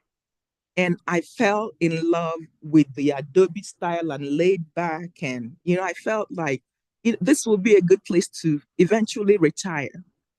And I have also attended the, I believe it's the basic class that's normally held in Albuquerque. I believe it's one of the universities that offers the class. So I've also attended the class, and it's kind of homely, very peaceful. So, thank you. Thank you. Who'd like to go next? Ms. Ramones or Mr. Secretary Baldonado? Well, thank you for being here tonight. During your term, if you're selected to be the next Public Regulation Commissioner, the New Mexico legislature passed the Energy Transition Act, and it will require that by 2030, 50% of our electricity be generated from renewables. What do you see as the main challenges that the PRC and the utilities will encounter in reaching that goal? And what experience in your career equips you to provide some meaningful input into solving that challenge? One of the challenges that I see has to do with the cost. And the other one would be, it will also have to do with the delays in interconnection, be it the ones that are generated by the renewable generating company, or the ones that are generated by the customer. The other thing, what I would do to mitigate those costs will be to ensure that there are incentives in place so as to encourage the company to come into compliance. And a lot of education will be needed. The companies will also be encouraged to do a lot of PR to educate the community on the importance of decarbonization and what could be done. And in that education, they're not only going to educate their staff, they're also going to educate the public, and also make available some incentives so that the consumers will be very responsive in order for them to be able to meet that goal. Okay, thank you. Thank you. How do you keep abreast of energy markets, industry developments, renewable energy and greenhouse gas reducing technologies, public policy developments, and best regulatory practices? Are there periodicals and online sources of information that you regularly refer to or read? Yes, NERUC. I love going to NERUC conventions. I actually have enrolled to go to the one coming up in Anaheim, even though I'm retired, but I still want to keep abreast of the industry.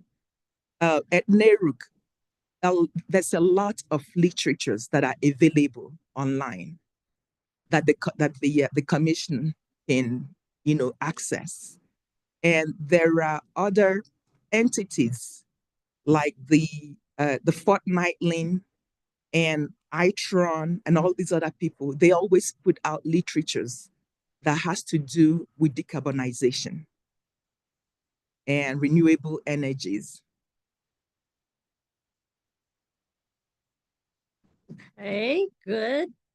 I'm going to do a lightning round with you if I can find my paper with my lightning round questions. Oh, there it is.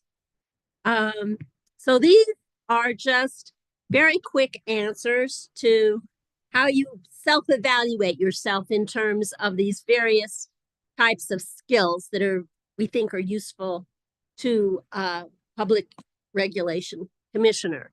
So number 10, so you're going to answer from 1 to 10.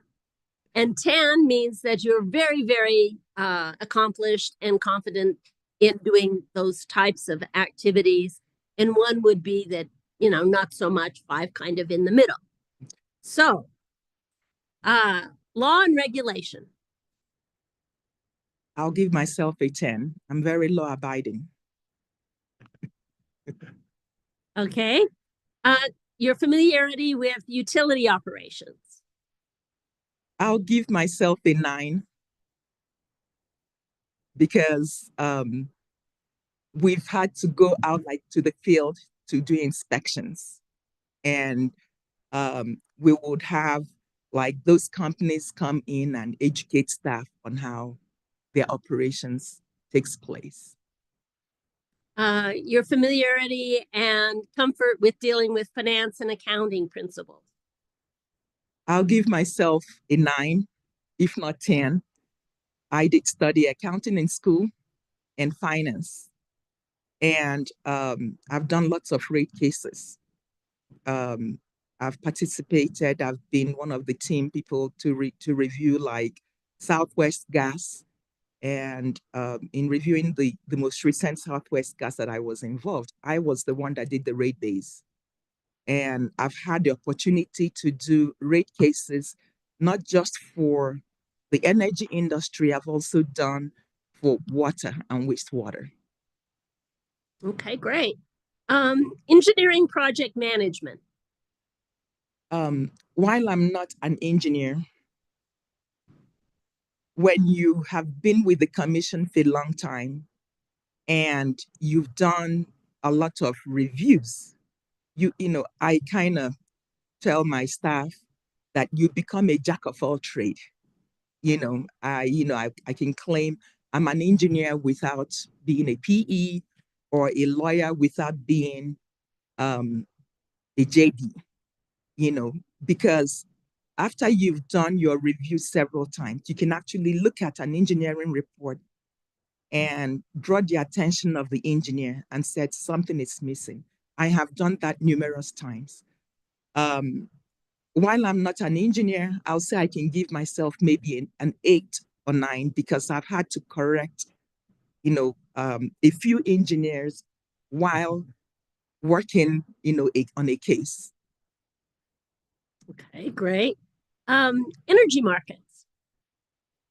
Energy markets, I think I'll probably give myself maybe like a 4 or a 5. I'm not an expert in that one, but I'm willing to learn. Okay, all righty. Consumer advocacy. Well, consumer advocacy, I'll give myself a 10 because I just retired as the Chief of Consumer Services and Compliance. And I've had to do a few mediations or arbitrations, take informal and formal cases and had them resolved. And I've done a lot of consumer educations. I've also been involved with like public comments and stuff like that. I would have been surprised if you didn't get a 10 on that one, but just based on reviewing your materials and your resume. Thank you. So business management. Well, business management, I have an MBA and a BS in accounting, which is also part of business. And being a chief of consumer services and and compliance, I had to apply my managerial skills and leadership skills, in my assigned section. So with that, I'll say I'll give myself a 9, a 10 in management. Okay, great. And the last one, your leadership. My leadership, I'll give myself a 10 in leadership. I would have loved to play a little video of when I retired, what my staff talked about me, if I had the opportunity. My section was a brand new section. It was 2 separate sections that I call it, I married it together. The consumer services and the compliance section. Both of them tend to deal with the outside customers. So they were put together, and it was under my leadership that they came together and they became one. So I said, I'll give myself a 10. Okay. I had 2 direct reports, and the others, a total of 13 people who were under my leadership. Great. That concludes my first set of questions. Thank you. Thank you, ma'am. Secretary Baldonado. I guess. Good afternoon again, Ms. Chuku. Good afternoon. I am going to ask you the same thing I asked the previous individual that sat in that chair just a few hours ago. Question 10 on the questionnaire that you answered for us reads, is there a state whose energy regulatory policies that you believe New Mexico should emulate? And if so, which one and why? In your response, you pointed out Colorado. And obviously from what we've spoken about already, you have experience in Arizona and Oklahoma. And you talk about third-party access. I want to know a little more about why that's important and how that can help you be a really effective commissioner. And then you talk about energy efficiency, excuse me, and the universities in Colorado that have put together some research in that arena, and then you also point out that New Mexico has no focus on energy efficiency in New Mexico. So if you need me to repeat any of that, I'm happy to, but please.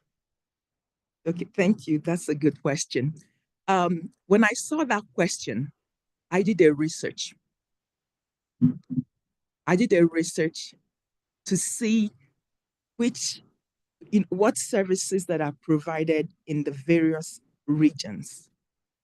And I stumbled upon a research that had it was like a spreadsheet of the various services or things that the various commission does, or what they have and what the other people did not have. And that was how I came up with that. The one that has to do with the customer access to like their energy use. What that does is it helps the customer to know when to conserve.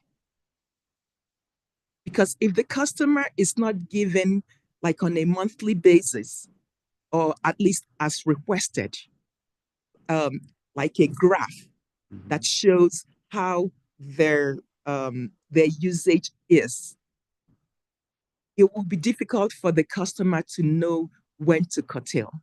And also it helps the customer say if it is where the customer wants to say, if it's a customer that is getting solicitation for like solar, to put solar panels like on their house. That way it will help them to know, do I use more energy? Should I do the solar panel to maybe help me generate more? Then the one that had to do with the renewable, I think it's energy efficient, right? Mm-hmm. It's the one that has to do with energy efficient. I felt that New Mexico right now is very because of that, their what do you call it, the Energy Transition Act. They are very determined to reduce the greenhouse gas or to decarbonize the state. And I felt that by doing that, maybe if one of those schools, like the school that teaches the class, if they can look into research and development to come up with energy efficient things, I think it will also help the state. So that was why I made that suggestion. Excellent. Thank you for that answer. Thank you. In your experience with Arizona, mostly, obviously you were there for 20 years, you said, or 20 plus. Do you feel like Arizona has done well in overall as a state regulating in the same manner? Because that's what the Corporation Commission does, the same thing. That's the same type of equal to our PRC. Is that the name for that? Yes. Okay. So do you feel like that group of regulators has done a good job in making Arizona efficient and headed into the future? Yes, I believe they have. They have been very, very robust in doing like workshops and doing workshops like that has to do like resource planning, be it in water, be it in wastewater, be it in electric and gas. They are really on top of it, and they've been having like workshops like on broadband and various subjects. Excellent. Thank you. Thank you for your answers, and I will let the floor go back. Yeah. Thank you. I'd Thank like to you. jump in with a follow-up question. As there are some pretty notable distinctions on the difference between the New Mexico PRC and the Arizona Corporation Commission. And without giving the answer away, I'm just going to pepper some out there, things like composition or things like constitutional authority. So can you help us, can you describe some of the differences that you see between the ACC and the New Mexico PRC? Okay. There was a research that I did a few years ago, and I was assigned, it was when the commission wanted to implement the code of ethics. I was the staff that was assigned to that case at that time. It was maybe just pre-COVID. I'll say it was pre-COVID. Yeah. And at that time, I did research the 50 states of the Federation to see if their commission was constitutionally implemented, by statute or what.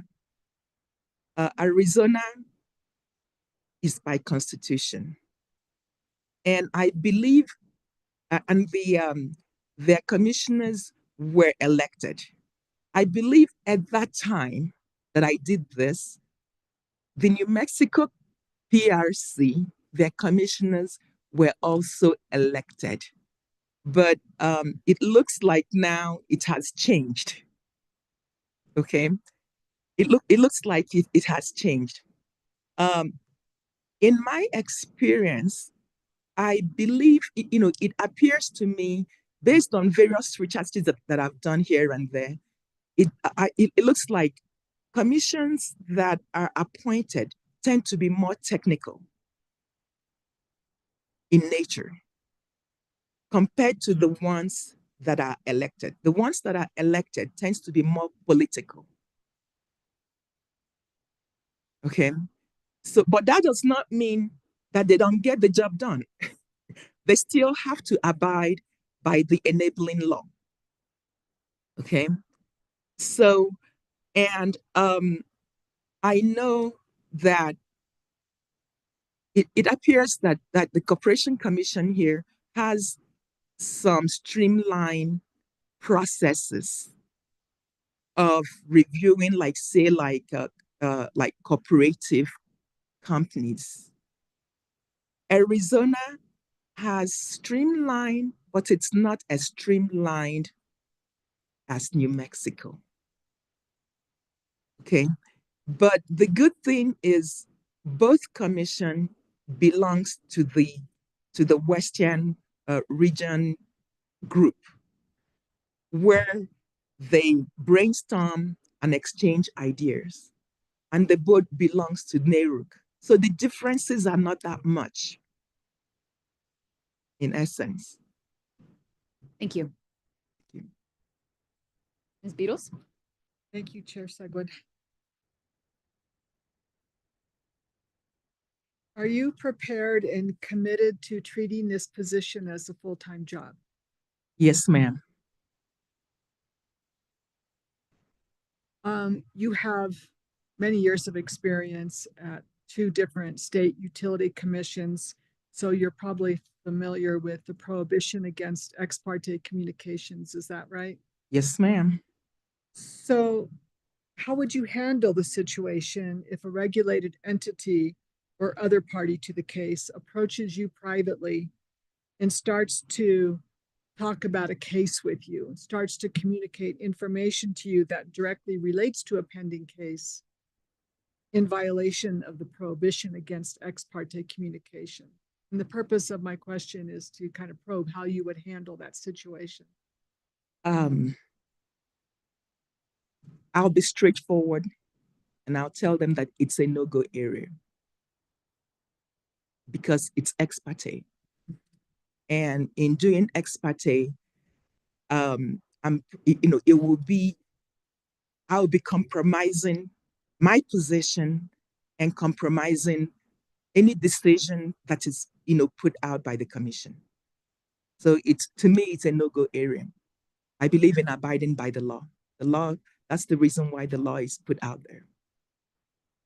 Have you worked on both sides of what I refer to as the ex parte wall? Have you been on the staff side and then also on the side of the staff advisors who work directly for and with the commission? You know what I mean? Like some utility commissions have an independent staff who function as a party in cases, and then other staff directly report to and work with the commissioners. Have you been on both sides of that? Yes, I've been on both sides. At the Arizona Corporation Commission, we don't have a separate advisory and then a separate advocate. So I might be an advisory on one case, but then I might be an advocate on the other case. Yeah, and say if we're in a meeting, like we have like weekly staff meeting and we call it recommendation, progress and recommendation meeting, where the staff, all of us gets together and the staff will present their cases. If a topic is raised and if there's any staff there who is on the advisory team, the person will be excused so that we can, have the discussion. So I have served both. So one of the aspects of a rate case that was always the most challenging for me is rate design, the rate design related issues and the fully allocated cost to service methodologies. And I see that you have cost of service experience. What is your comfort level with rate design issues and concepts? In doing rate design, I believe that rate design needs to be done in a way that it's not going to be a shock to the consumers. Okay, in a way, it's not going to be a shock and be, like too high. It needs to be spread out among the various classes.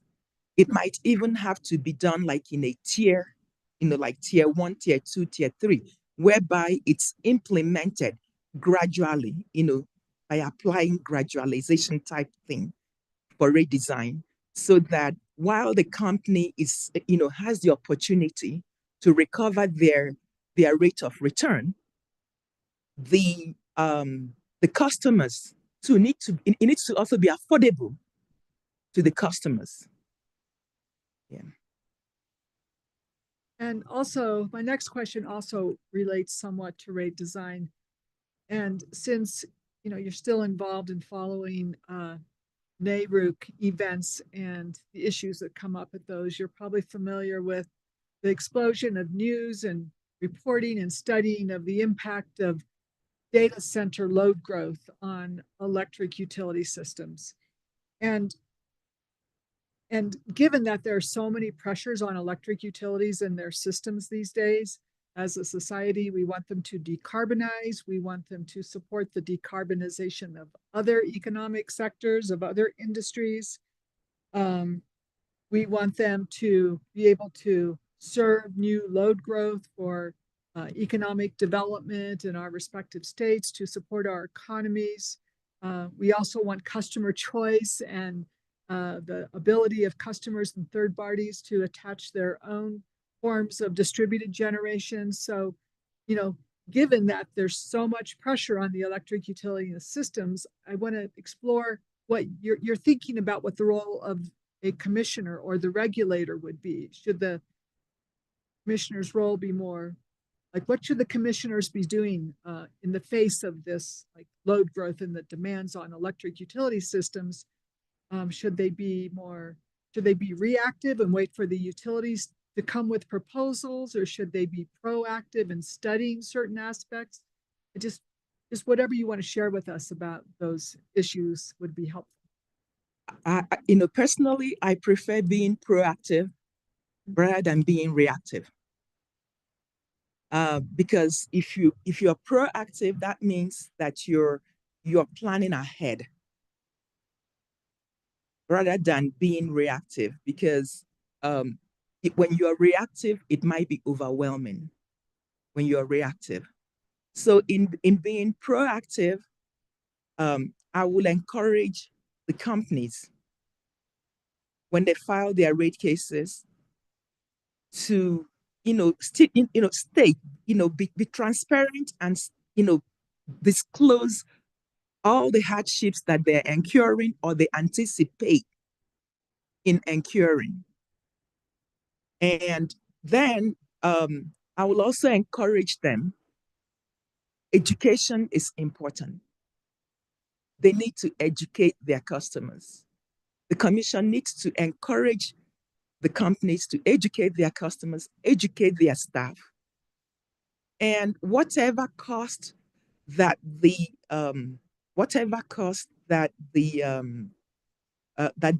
utility, the regulated utility, say like they lose like fixed cost type of thing because they're trying to accommodate all these loads, the commission needs to provide an enabling environment for them to be able to recover the cost, maybe through incentives. Thank you. Thank you. That's it. Me. Mr. Brinkert? All right. So let me start with really specific question and then move to incredibly vague question. Okay.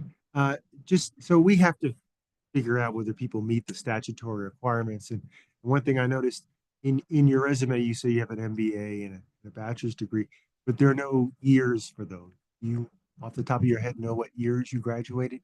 Oh, yes. That's a good question. Thank you very much. I did graduate from the University of Central Oklahoma in Edmond, Oklahoma, with a bachelor's degree in May 1987. And I earned a master's degree 2 years later from the same university in May 1989. And I remember that one because I was pregnant. I had my daughter the day after my graduation. No, the day before my graduation. So thank you. Well, you're not going to forget that one. No. So you, judging from your resume, you spent, quarter of a century being on staff at regulatory agencies, providing testimony, et cetera. Have you thought about how you would have to sort of shift your perspective if you became a commissioner. That's a very good question. I believe that the depth and breadth of experience that I've had, working, like you said, a quarter of a century with the commission, will be, I'll say, an added benefit.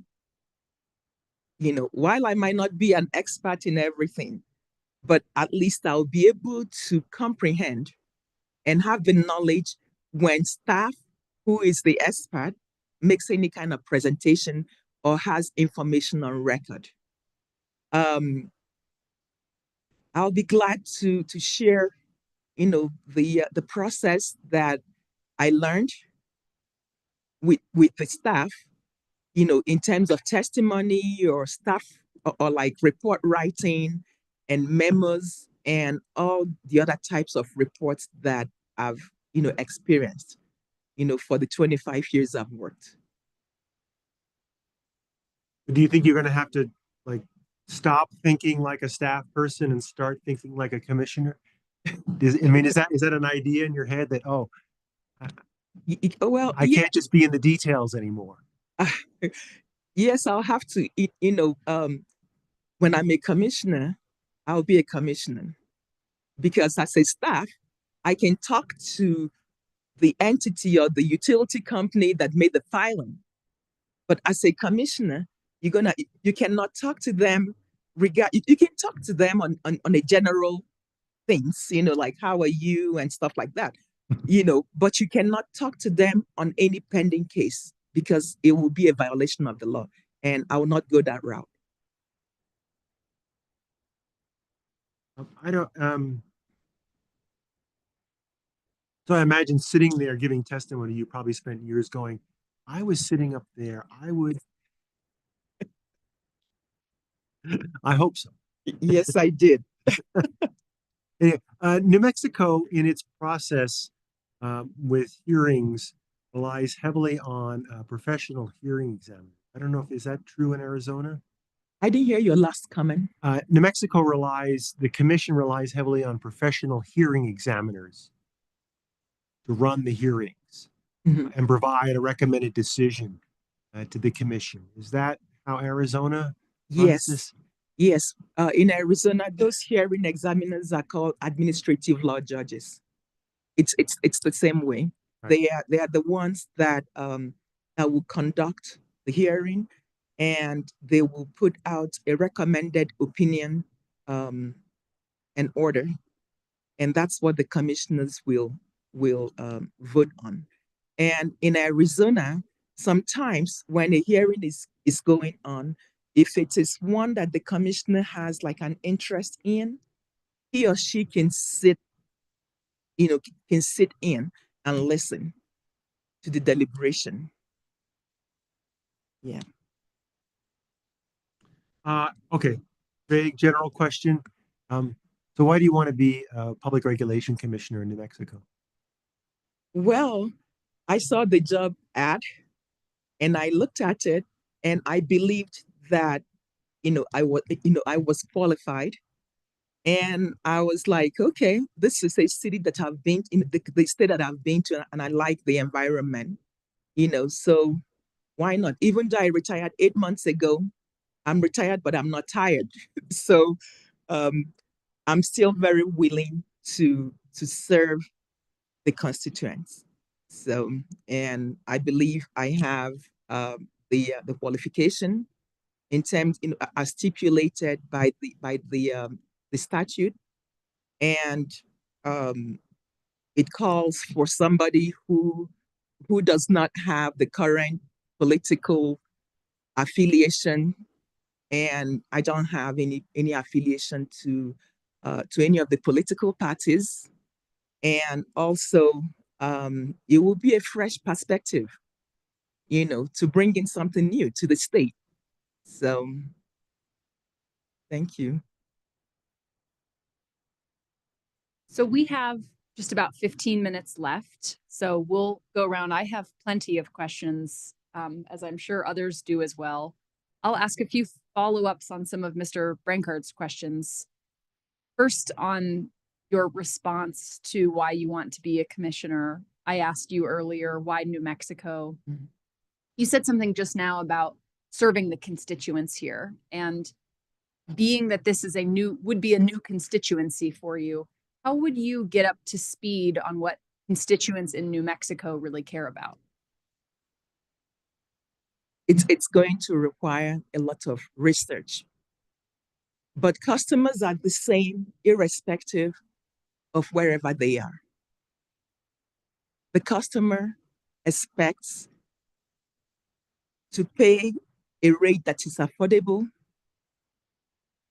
The customer expects that when they flip the light, that it comes on, irrespective of wherever they are, be it in Arizona, be it in New Mexico or in Washington, D.C.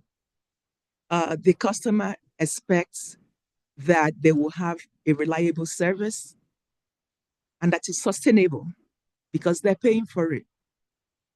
And also, I am a very fair-minded person. I believe that the company too needs to be able to make their fair and just and reasonable rates. And they need to be, they need to be able to make cover their rate of return. So that way they will be able to provide all the services efficiently, reliably, and sustainably. And so that anything that the say the commission basically I'm willing to be very transparent, and I'm willing to discuss expectations and with the company or with the consumers, and be able to do things that is going to be in compliance with what the legislature has implemented. Thank you. And this is probably a yes or no question. If you were selected by the governor, do you intend to relocate to New Mexico? In a heartbeat, I will. One of the themes in the public comments that this committee has received so far is that a commissioner should address I have to look back at exactly how it was said, the urgent need of addressing climate change. How would you as a commissioner address that urgent need? The urgent need of climate change, I believe that is in line with the Energy Transition Act. The more we decarbonize, is the more our climate is going to be better, not only for the state, but for the entire country and ultimately the world. So I believe that while we're doing our own part here in New Mexico and other states are doing theirs, we will end up having a better world. Ms. Ramones, thank you. Thank you, Madam Chair. Since you have had such great experience dealing with rate cases and other matters that come before a commission, let me ask you, what degree of deference have you given or would you give to the role of your advocacy staff? What degree will I give to the advocacy staff? Deference. I mean, if they make a recommendation, how much weight would that carry with you? The weight it will carry with me will have to be a balanced weight. In essence, I'll have to review and do my own thorough research of what the advisory team is saying and then what the advocacy is saying. And that's where we need somebody, even if you are not an expert, but at least you have a broad knowledge of the regulatory of the how the commission works. That will help you to be able to make an informed decision. Okay, thank you.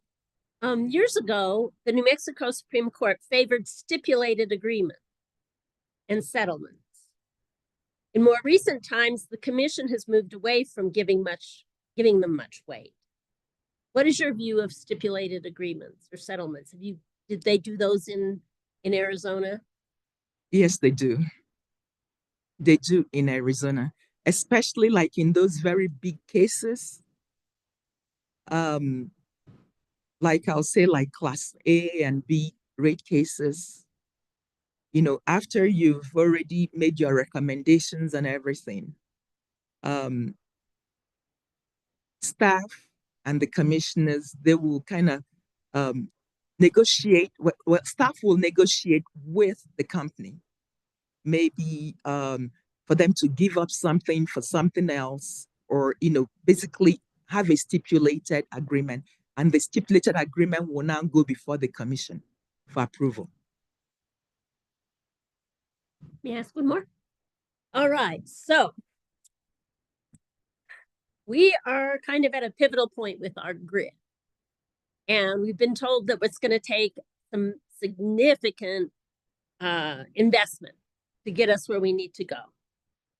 And it's going to cost billions of dollars. And this would be occurring whether we had the transition to renewables or not. It is expected that this investment may require a significant rate increase, in which that might make commissioners unpopular. Have you ever had any experience with taking a controversial or unpopular, making an unpopular decision? Can you give us an example of, have you ever been put in that tough spot? Because as a commissioner here, we think you're going to probably be in that tough spot. And if so, how did you handle it? I've had cases that I've done as an executive consultant, even while I was the chief of consumer services, that was very, very controversial. As a staff, I had to do an in-depth, research to be able to put it on record. At the end of the day, the decision that needs to be made by the commission has to be what is based on the record, whether it is popular or whether it's not popular. They have to just do the right thing.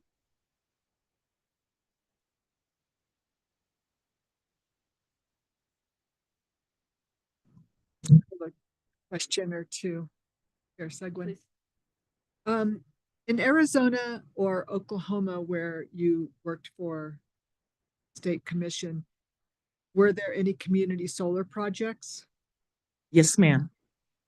Are you familiar with the Community Solar Act in New Mexico that was passed in 2021, and that are you aware that there are still some issues that are holding up like the projects that were selected? I read it this morning. Okay. Oh, you read it this morning? I read it this morning. Okay, so share with us your thinking or your understanding of what those issues might be, whether in New Mexico or other states, and how a commissioner could work her way through these issues. Okay. The community solar, for those who don't know what community solar is, has to do with where, be it residential or businesses, comes together, basically puts money together and have it could be like PV panels, maybe in a location, and through that they will be able to get credits on their bill. Some of these people are people who the issue they have is because they're like in multi-type dwellings, and they cannot be able to have solar, put up there or it could be maybe based on how the house is built.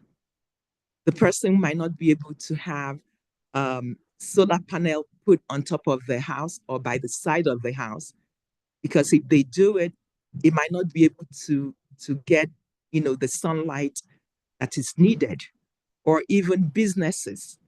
So those are some of the issues that some companies or individuals have. But apart from having that issue, the other issue also has to do with the interconnection. With the interconnection of that solar, being connected to the grid of the electric, company, it might be expensive.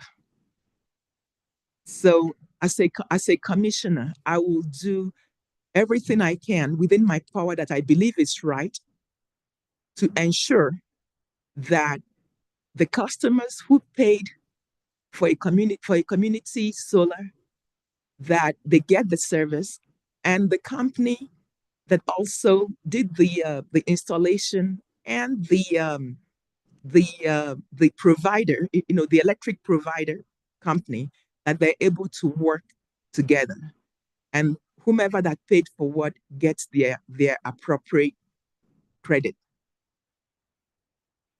Thank you for that. Thank you. Ms. Chuku, I'd like to just ask two questions. We only have 4 minutes left, so I'll ask them quickly and ask you to respond quickly, though they are both very important. Yes, ma'am.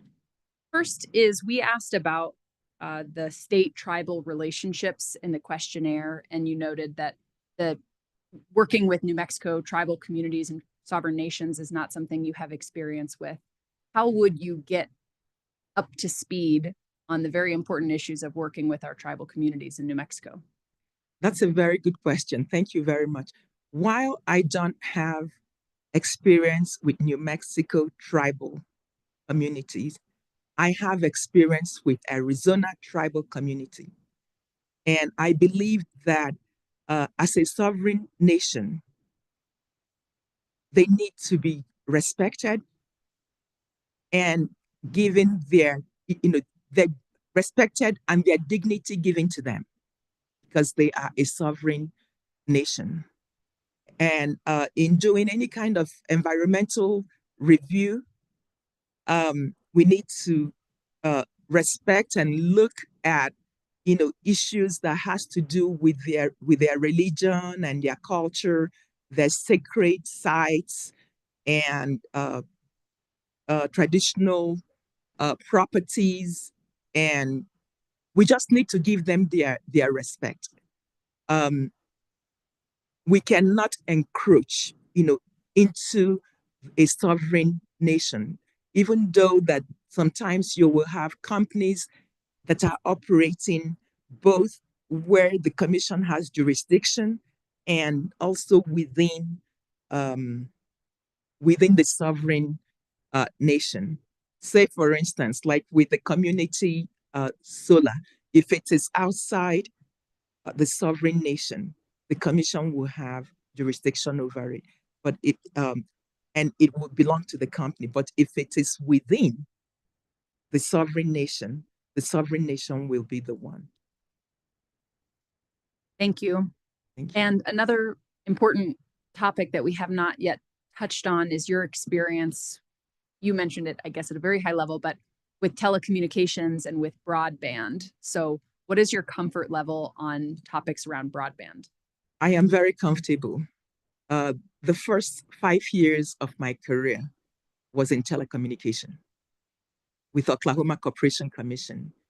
And when I moved to the Arizona Corporation Commission, I was actually hired in Arizona Corporation Commission to be the person that reviewed the interconnection agreements and did CCN and other things.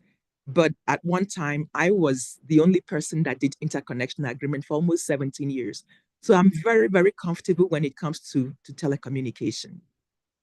And, let me add something too, because this commission does not only regulate energy, nor telecommunication, they also regulate water and wastewater.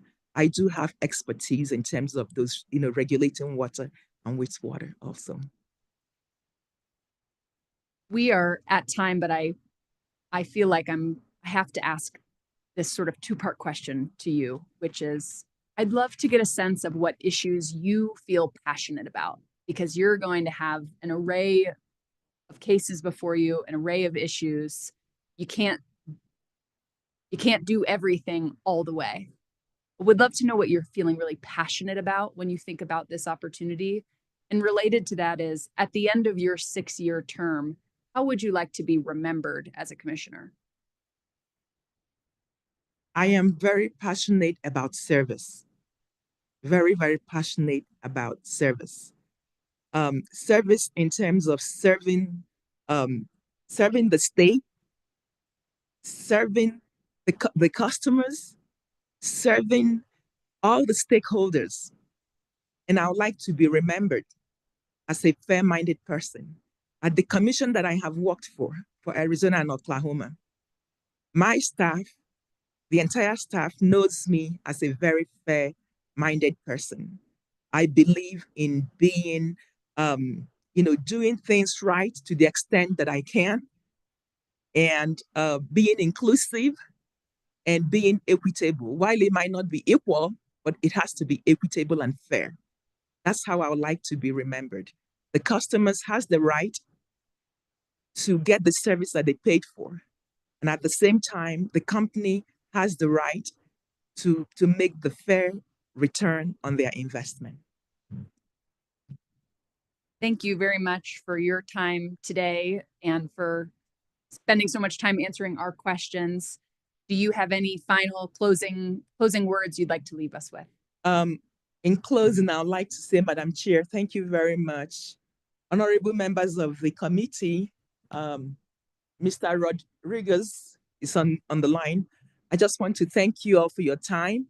And I thank you for inviting me here today. And it's I hope that I meet your expectation that my education and qualification is something that can be of benefit to New Mexicans. Thank you very much. What about that video? Oh. Would you like to see it? Well, how long is it? Hold on, let me find it.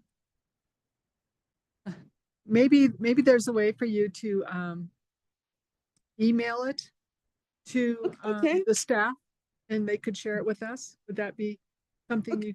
Okay, I'll see if it's something that I can do. It's not that long though. If you'll like to see it.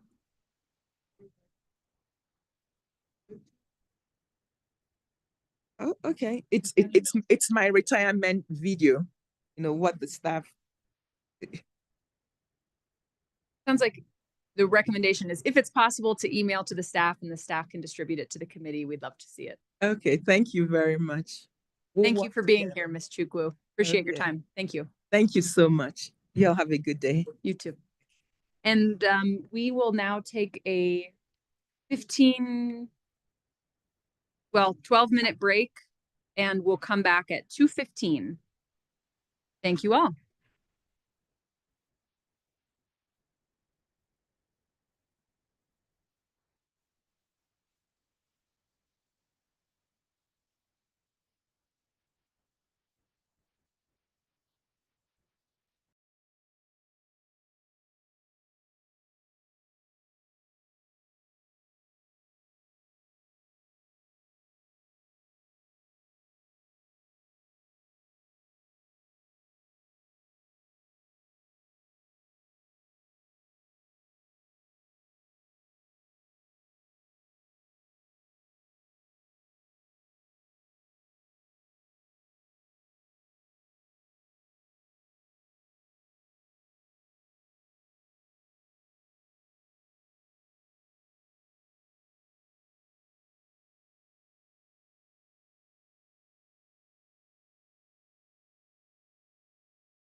Okay, we. No.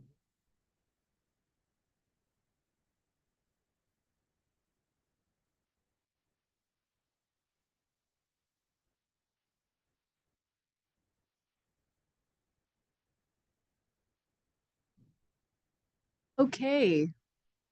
Ron, if we have you, yes, we do, then we have a quorum. So let's go ahead and bring in Mr. Smith, please.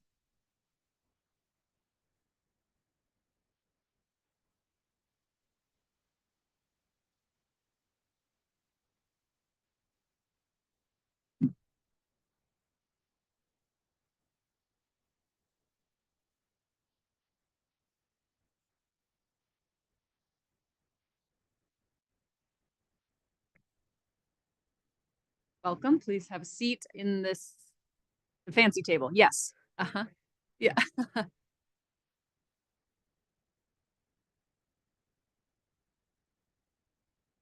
And Sarah, do you mind running out in the hallway if you see our other two committee members? Just let them know we're kicking off. Welcome, Mr. Smith. Thanks for joining us. Well, yeah, can't agree more. Wish we were out there, outside interviews next time. Yeah. Well, we will kick things off by just introducing ourselves so you know who you're talking with. We have an hour with you today, and so you know we are live streaming this interview, so people will be watching along at home as well. So with that, my name is Ricky Seguin. I work, well, in this role, I serve as the chair of this committee.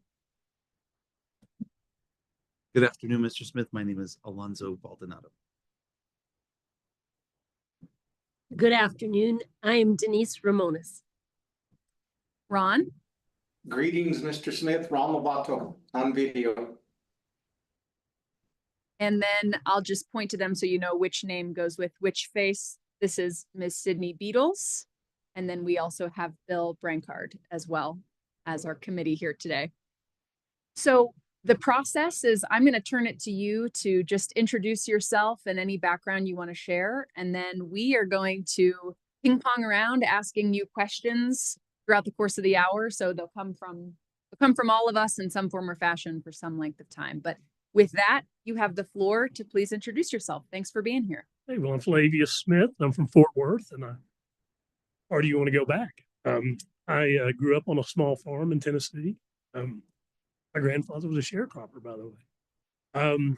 I spent most of my career in the energy industry, primarily in the oil and gas sector, although I've been involved in coal and some other things as well. Uranium, as a matter of fact, at one of my early jobs, securing uranium leases. I was a Section 16 officer of a public corporation called 4-Star, and I ran the business segment. It was about a $300 million business. It was 25 million when I got there. It was 325 million when I left. So I'm pretty accustomed to large budgets, large capital expenditures, those type of things. I answer to a board of directors and to the shareholders, so I'm used to engaging with stakeholders quite a bit, a lot, as a matter of fact. And so I basically retired several years ago and then got bored and took a job with Bank of America in their trust group. And I now am managing a staff of about 15 or 20 people, and also managing accounts for private wealth group. So it's interesting. It's an interesting job. Thank you. Managing 15 to 20 people in retirement does not sound very relaxing. Well, I had, when I was at 4-Star, I had 7 direct reports and about 40 indirect reports, and then about 100 people in the field. So I've managed large groups and small groups as well, but I like managing people, and it's one of the things I feel like I do well. So I enjoy it. I like the collaboration and the facilitation, and if I need to be decisive, I am, but I really like the camaraderie of it all. Well, I am sure we will spend some time talking about working with staff and getting input from advisors. I will ask you big opening question to kick us off here, which is, based on what you know about the New Mexico PRC and the role of commissioner, why do you want to serve as a commissioner? It's, I did a little, I bookmarked this application and then did some research before I decided to apply. And it's a very interesting role. And it's a little bit of a conundrum. There's a lot of things going on that are probably socially, politically, economically, so many things going on, and it's really a lot of challenges. It sounds like, and I love challenge, and I love to solve problems and work with people to solve problems. So and you know, facilitate and persuade and do all that. That's part of my background, and you know, as a in the oil and gas business, that was my job, was to do deals and put things together and find ways to achieve certain goals creatively if necessary to do it. And so with the Four Corners plant and with several other things that are going on, there's a lot of things that are a challenge. I mean, passing the ETA was forward thinking, and it's got in 2045 it's coming pretty soon. And so there's a lot of things that need to be done to solve that problem. And you've got a tried and true, tested, reliable, economical plant that is really, really dirty. But it affects hundreds of jobs and millions of dollars. And there's got to be a way. I mean, the ETA is a very aspirational bill, but the policy's been made. And so how do you solve that? There's lots of challenges. And for me, that's the glamour of the job, is facing the challenge. And maybe this is a yes or no question. If you were selected as a commissioner, would you intend to relocate to New Mexico? Absolutely. I love my wife and I love New Mexico. We love the culture, the heritage, the food. My wife's from the Panhandle. Her dad went to NMPRC, Mexican Military Institute. And by the way, I need to thank New Mexico for sending my alma mater, Diego Pavia, Vanderbilt. Greatest import in Vanderbilt history. I played there, so it's just terribly exciting. So thank you, Las Cruces. Well, you started answering my next question, which is why New Mexico? And so those are some of the personal reasons. You talked about this job having a lot of challenges, and you're a person who likes solving problems and facing down challenges. But help us understand and help the people at home understand why you feel qualified to serve as a commissioner in New Mexico when, as far as I can tell, please correct me, you maybe haven't, well, maybe answer this. Have you spent much time here? Yes. Okay. And then, Yes. So why do you want to be a commissioner here in this state versus somewhere else?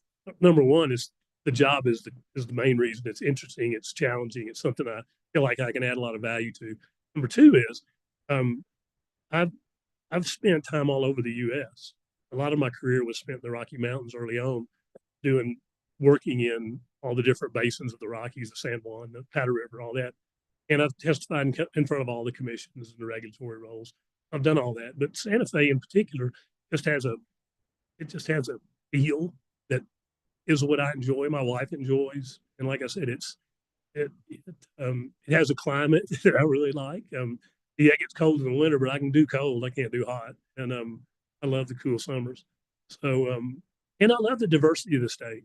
You know, the large Hispanic population, the large Native American population, and it is, the diversity of that's really interesting, and that's also one of the reasons I like it is because I've dealt with Indian tribes in Oklahoma, in the oil and gas business, and I've dealt with Indian tribes up east in New York when I was living in Pittsburgh, working for EOG in the oil business in the Appalachians. So, and I've dealt with Hispanic populations in South Texas in the oil business. I find all of it very interesting. I find it very fascinating, and the culture is very fascinating, and I like that. I like a diverse culture. Thank you. Ms. Ramones? Well, thank you. It's nice to have you here this afternoon. Thank you. And during this 6-year term, if you're selected as a commissioner, the Energy Transition Act will require that 50% of New Mexico's electricity be generated from renewable. What do you see as the main challenges in meeting that goal? And what experience in your career equips you to provide meaningful input into solving those challenges? Like I said, the act is aspirational in many ways because it assumes, I'm sure, that technology is going to catch up. Because battery technology, next gen battery technology. My son works for AES, and he is in solar, actually. He's putting solar farms together in the Northeast. So I kind of have some background in that, our conversations. But the act, to pass that, you have to believe that battery technology is going to advance. And you're going to have to believe that there are other technologies that are going to advance so that you can, that are reliable and safe and can beat the base loads that you need. Because solar, when the sun doesn't shine, good thing about New Mexico, the sun shines a lot. When the sun doesn't shine, that's a problem. Just like wind, when the wind doesn't blow, that's a problem. Well, coal and fossil fuels have for a long, long time been reliable, cheap, and can meet those needs. That you're going to have to do away with that. And switching to natural gas from coal is not the answer because that's not carbon free. It's carbon less. It's not carbon free. So there's going to have to be a lot of investment made to reach this, and you've got a coal-fired power plant that works. It's paid for basically. It employs a lot of people. There's going to have to be a lot of investment made, and so it's going to have to be smart investment. And the PRC is going to have to make sure that investment is justified. I saw where the PRC turned down a capital request, a public service company in New Mexico, and I get that. I had to make those same decisions and justifications to my board of directors and my shareholders when I was spending $100 million.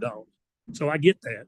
So for me, I think the value is I understand the process, and I understand it doesn't have to be the PRC process, but I understand the process of coming up with and developing things that solve the problem, that make economic sense, and that have been critically thought through. One of the problems is you can't trust, and I don't mean this in a negative light, but you can't just take the words of the utility companies and say, yeah, we can pay for this way, or we need this money for that, or we need to recoup these capital costs. Well, why'd you make that decision in the first place? Because I can't go back to the taxpayer and the ratepayers and say, you get to pay for this mistake. That's what we're not going to do. You don't do that. You don't get to pay for the mistake. So we got to make sure that they don't make mistakes. And that's part of the regulatory process, is working with them, understanding it, making sure that they're giving you solid, sound information so that you can do that. And so that's kind of the role I see as a commissioner, is using your critical thinking skills and your business skills and your economic skills. But also there's going to be a lot of conversations and a lot of collaboration with a lot of different groups. Economic development, health and human services. All these things are going to be interrelated because people's jobs are going. Thank you. You spent a significant portion of your career working with fossil fuel clients. And are there examples where these clients have employed technology to reduce emissions? Because some people will say that, like, we shouldn't be focusing on, well, oil and gas is bad because of its emissions. We should be focusing on the emissions itself. So if we can reduce the emissions, maybe then oil and gas is okay. And so my question is, are there examples where your oil and gas or fossil fuel clients have employed technology to reduce emissions?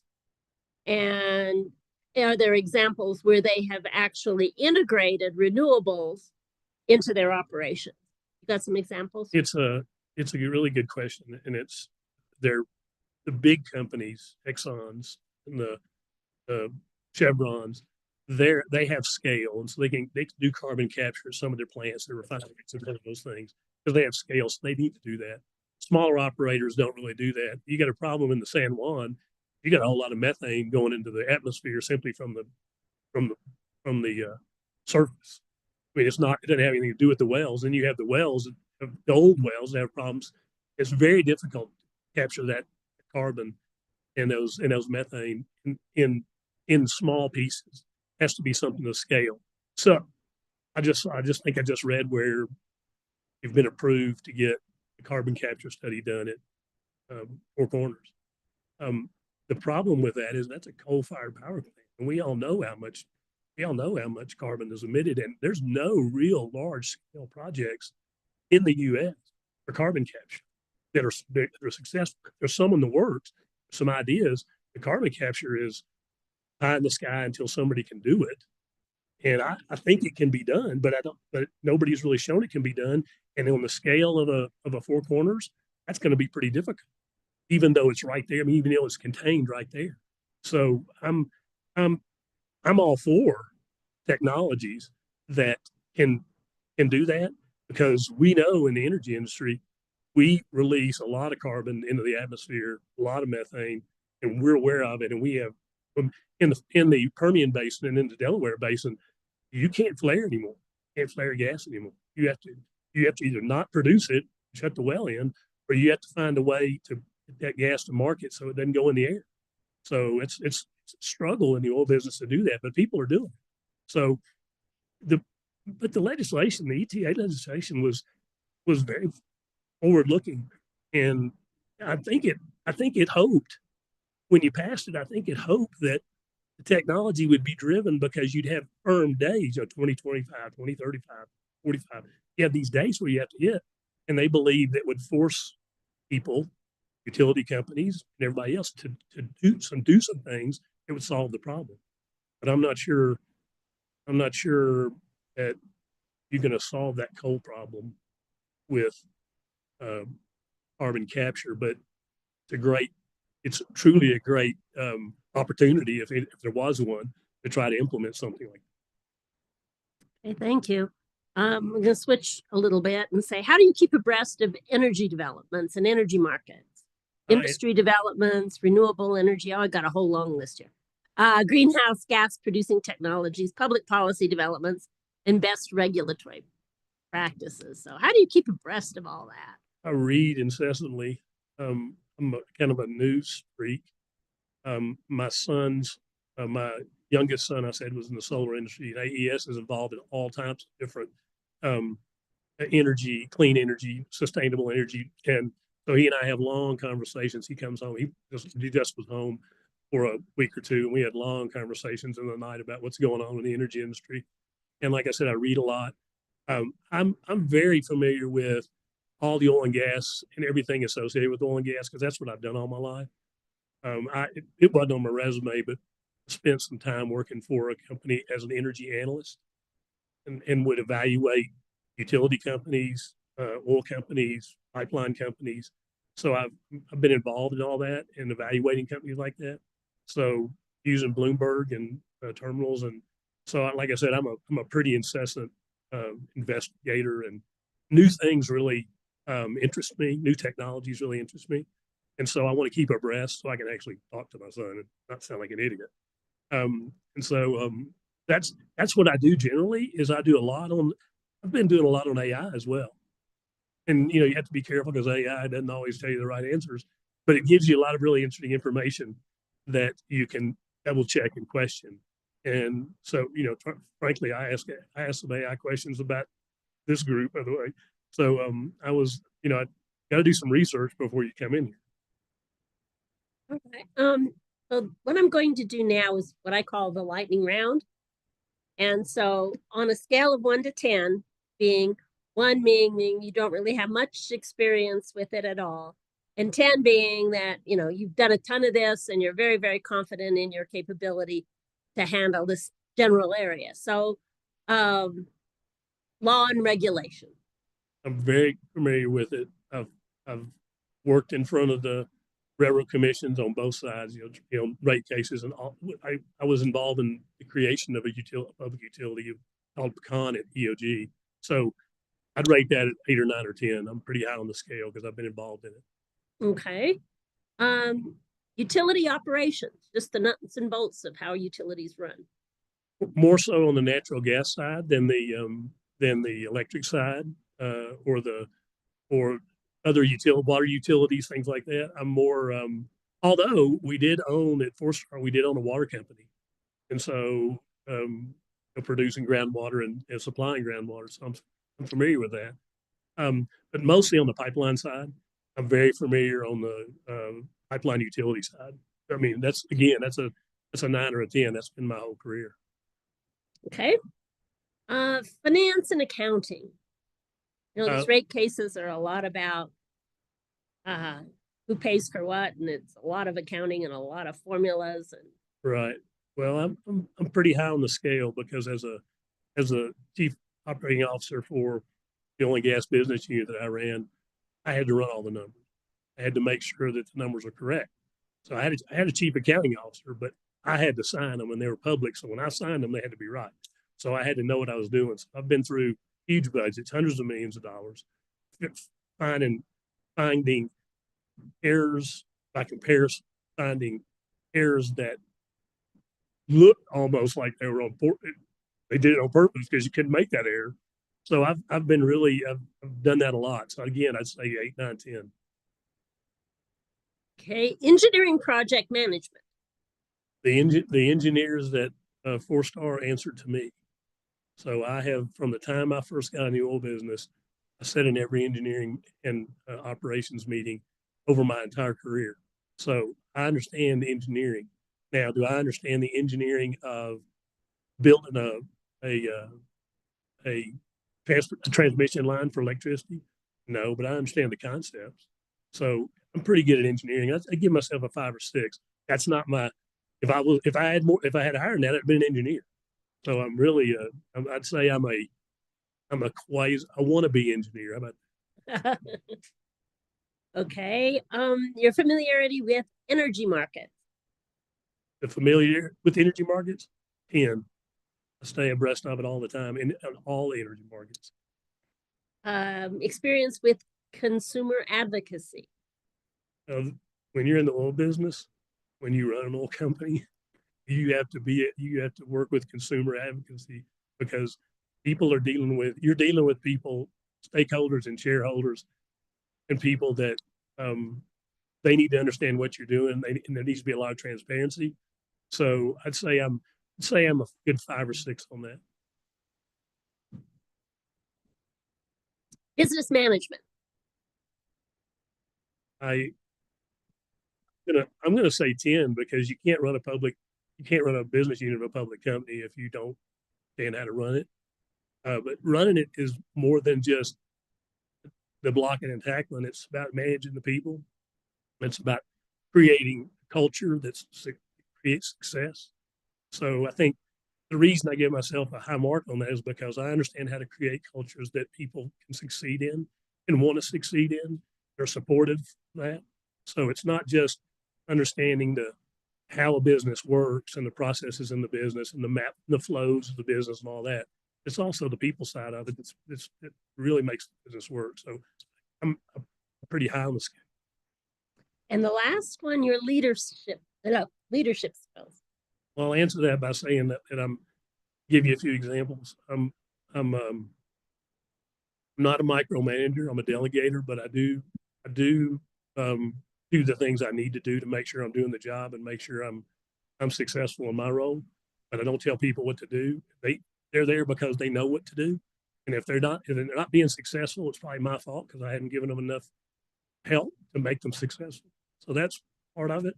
The other part is that I used to tell people that in the culture we wanted to create was I wanted to hire racehorses, not plow horses, because a plow horse is only going to go one speed and you can kick it all you want. It's never going to go faster.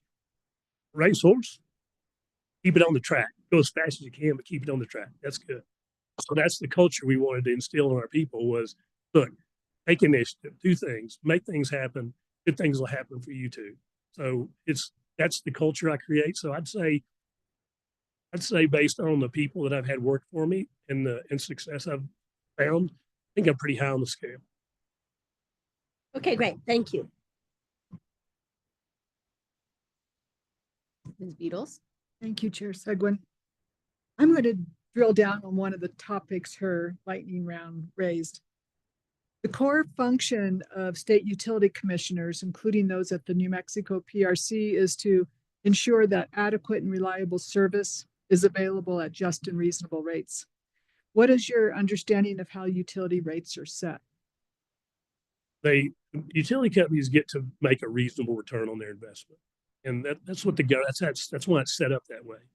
They, used to be, there was a time when I worked with the FERC and the Railroad Commission in different places. And it used to be that they used a guideline of, 10 to 13% rate of return on their effort. And also they get to recover the cost of all their capital expenses. And when they have huge projects that do exactly what you just said, cost affordable, reliable energy. That's what the PRC is for. And so to do that, you have to make sure that that those utilities are showing you that what they're doing and why they're doing it and why they did it and what the costs are. And they have to give you real numbers. They have to. It's one of the things that I always ask our guys. I said, don't give me pie in the sky numbers. Give me real numbers. Tell me exactly what it's going to cost and tell me what you want to make in return for the investors, because the public utility companies have investors too, and they want to make sure they make a reasonable return on their investment, and they should, but also it's got to be justified. So that's the way I view it, and that's the way I would view it as a commissioner as well. You have to justify what you want. You can't just come in and say, we want it, and we say, oh yeah, it's fine, it sounds good. That's not how it works. So based on what you have said so far about the electric utility industry, you seem to have an understanding of the pressures that the electric utilities and their systems are facing right now. A lot of the older fossil plants are just being replaced, but some of them are just aging out because they're decades old. And so new investment, whether you bring it in as utility ownership, which is more expensive at the start, or whether you bring it in as a third-party owned contract, which you can then amortize or levelize over time. Right. But there is still a need for new resources, and those resources will need to conform to the ETA, whether that they're more expensive or not. Some will say that they're actually at lower cost, but it depends on how much you need and how you still maintain reliability, right? So there's that pressure. And there's also the pressure of the electric utility to serve electric needs of industries that have not previously used electric service for power, like transportation or even like oil and gas operations. And now across the country, everyone is talking about the load growth represented by, data centers, and that AI needs so much electricity. And so we are now facing the prospect, even in New Mexico, including economic development, which New Mexico is a poor state. We welcome, well, we used to be, right? Munoz says we're no longer, but, we welcome new economic development. So still, that represents a lot of pressure on our utilities and their regulators. So you have further thoughts about that? Should the commission be reactive, wait for the utilities to come in with their plans and proposals? Should the commissioners be proactive? What tools do commissioners have at their disposal to manage this process? I think it's collaboration and partnership. I know some people get uncomfortable when you say partnership with the utility and your regulator. And I'm not saying partner, you slack on regulation. What I'm saying is two heads are better than one. Thoughts of other opportunities that can supply electricity on a carbon-free basis. I know this is controversial. I'm going to bring it up anyway, but my son's involved in it too. Small modular nuclear reactors. The Jim Bridger plant in Wyoming is going with TerraPower right now to try to build a nuclear power plant to replace a coal-fired power plant, Jim Bridger plant. I know that there's been some history of nuclear power on the negative in New Mexico, a lot of uranium problems and some mining and some of that. But you also have Los Alamos, and you have, you've been involved in the nuclear business from the beginning. So while it's controversial, it's something to think about, because these small modular nuclear reactors can, for a lot less money than you think, can supply very clean power. Oh yeah, the waste is going to be an issue, and you have to deal with that. But I did research on that, so I thought I'd bring it up. I didn't want you to, but I'm not advocating being a nuclear deal. I'm just saying it's something you have to look at. Just like you have to, Four Corners plant's 60 years old. That's old technology. It's If it's refitted, like I said, if it's refitted, it's going to cost $1 billion to refit it to do natural gas or something else. And to build a solar plant, it's going to be that. Difference is that, like I said, solar, the problem with solar and wind is, what do you do about baseline power? Good thing about New Mexico is population is not so big that baseline power needs are so huge. If you get to the data centers, and again, my son's involved in that, the amount of power for a data center is enormous. They have to build power plants just for the data center. So as you move forward, and then you've got the problem in New Mexico as well. You got so much rural population, and you got to get transmission to those people, and a lot of poor communities that don't have the money to pay exorbitant rates to get the electricity to them. So there's got to be a way to manage that, and there is. I mean, that's what the PRC does. But it's it's like just like broadband. I had this problem. I have a second house in a very, very rural community in Texas, and it's hilly. Guess what? I can't get any broadband because there's no hard wires. So the signals are line of sight. And so for years we had trouble getting broadband out there. Well, finally Starlink came along, and now it's the best. I got better broadband on Starlink at the lake than I have at my house. And it's hardwired in Fort Worth. So there's opportunity there for rural communities to be able to utilize new technologies that are coming along for electricity and for broadband and for other things that are necessary to live, and that those communities have to have. So I think the PRC needs to be proactive and not reactive. Regulatory is reactive. By nature, it's reactive. I mean, it's a process. It's a pretty standard process. It is what it is. But you can be a little more proactive in working with the utility suppliers and help and provide some direction as well on where, because we're headed the ETA, we're headed to a zero carbon footprint. So everybody's got to get on board. So everybody's got to figure it out.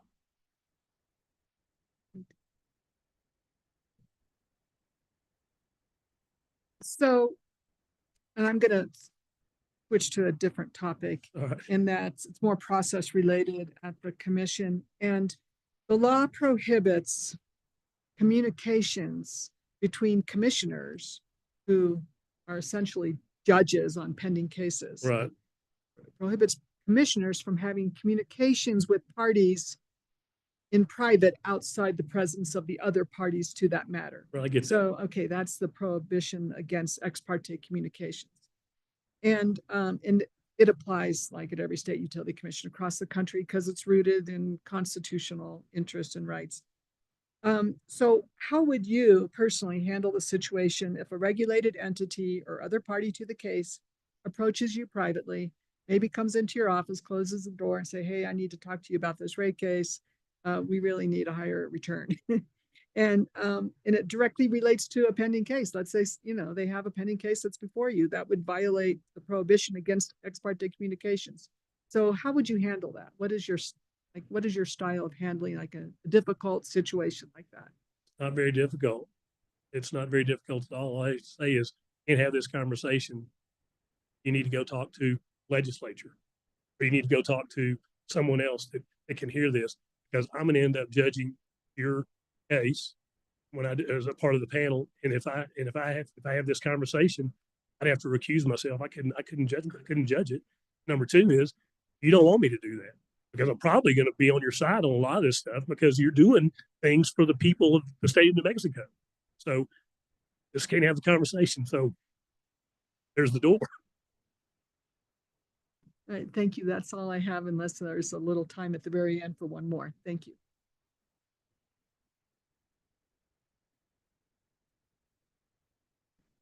I will jump in with a few more questions. I wanted to go to a few specific answers from your questionnaire, which you don't need to have memorized. Question 11, we asked about your experience with topics like utility rate setting, promulgating regulations, and the New Mexico Energy Transition Act. In your response, you say, in regard to utility rate setting, you have analyzed and participated in rate cases. Can you tell us a little bit more about that, please? On the other side, for pipeline regulation and for laying pipelines and for recoup of costs of that and some of that with the utility company, Pecan Pipeline Company, the DOT. I was in on the early stages of Pecan before it would get to be as big as it is now all over the country. We were doing it in the Barnett because that's where all the gas was, and we were drilling a lot of wells, and we needed to move natural gas, and so we created a utility company to do it. So I was involved in that, and so the utility company, I sat in meetings about rate cases, about how we were going to how we had to go in front of this railroad commission. So I've been on that side of it. I haven't been on the judging side of it, but again, I feel really confident because I understand the numbers. I have the economic and accounting background, and I've done it in a big scale with hundreds of millions of dollars in capital costs in a corporation. So I get it. I understand how it works. And I think I have a broader question because you have a lot of experience that feels relevant, but it's unclear to me how specifically relevant it is to this commission and its job regulating entities, electric, water, broadband, not broadband yet, or I guess in part. Anyway, I'm showing that my experience with this commission really is on the electric side. So what is your experience working directly with regulated electric utility companies? I don't have a ton of experience with the experience I have with regulated utilities is pay and raise. But I do understand how they work. I mean, I do understand the process of how it works, how rates are set. It's pretty standard. I mean, it's a pretty standard process.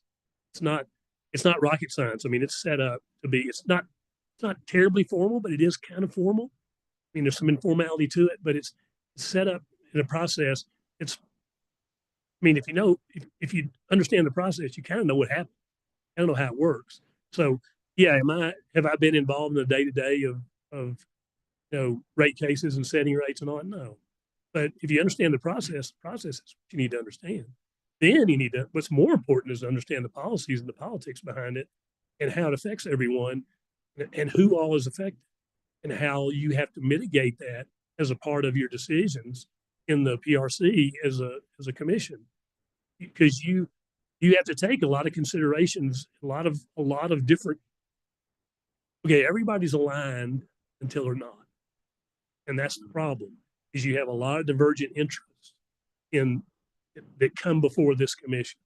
You have the environmental interests, you have the power production people, you have transmission people, you have the Navajo tribe and the others, and the Apaches and the Pueblos and all that. You have all that. So you have a lot of divergent interests.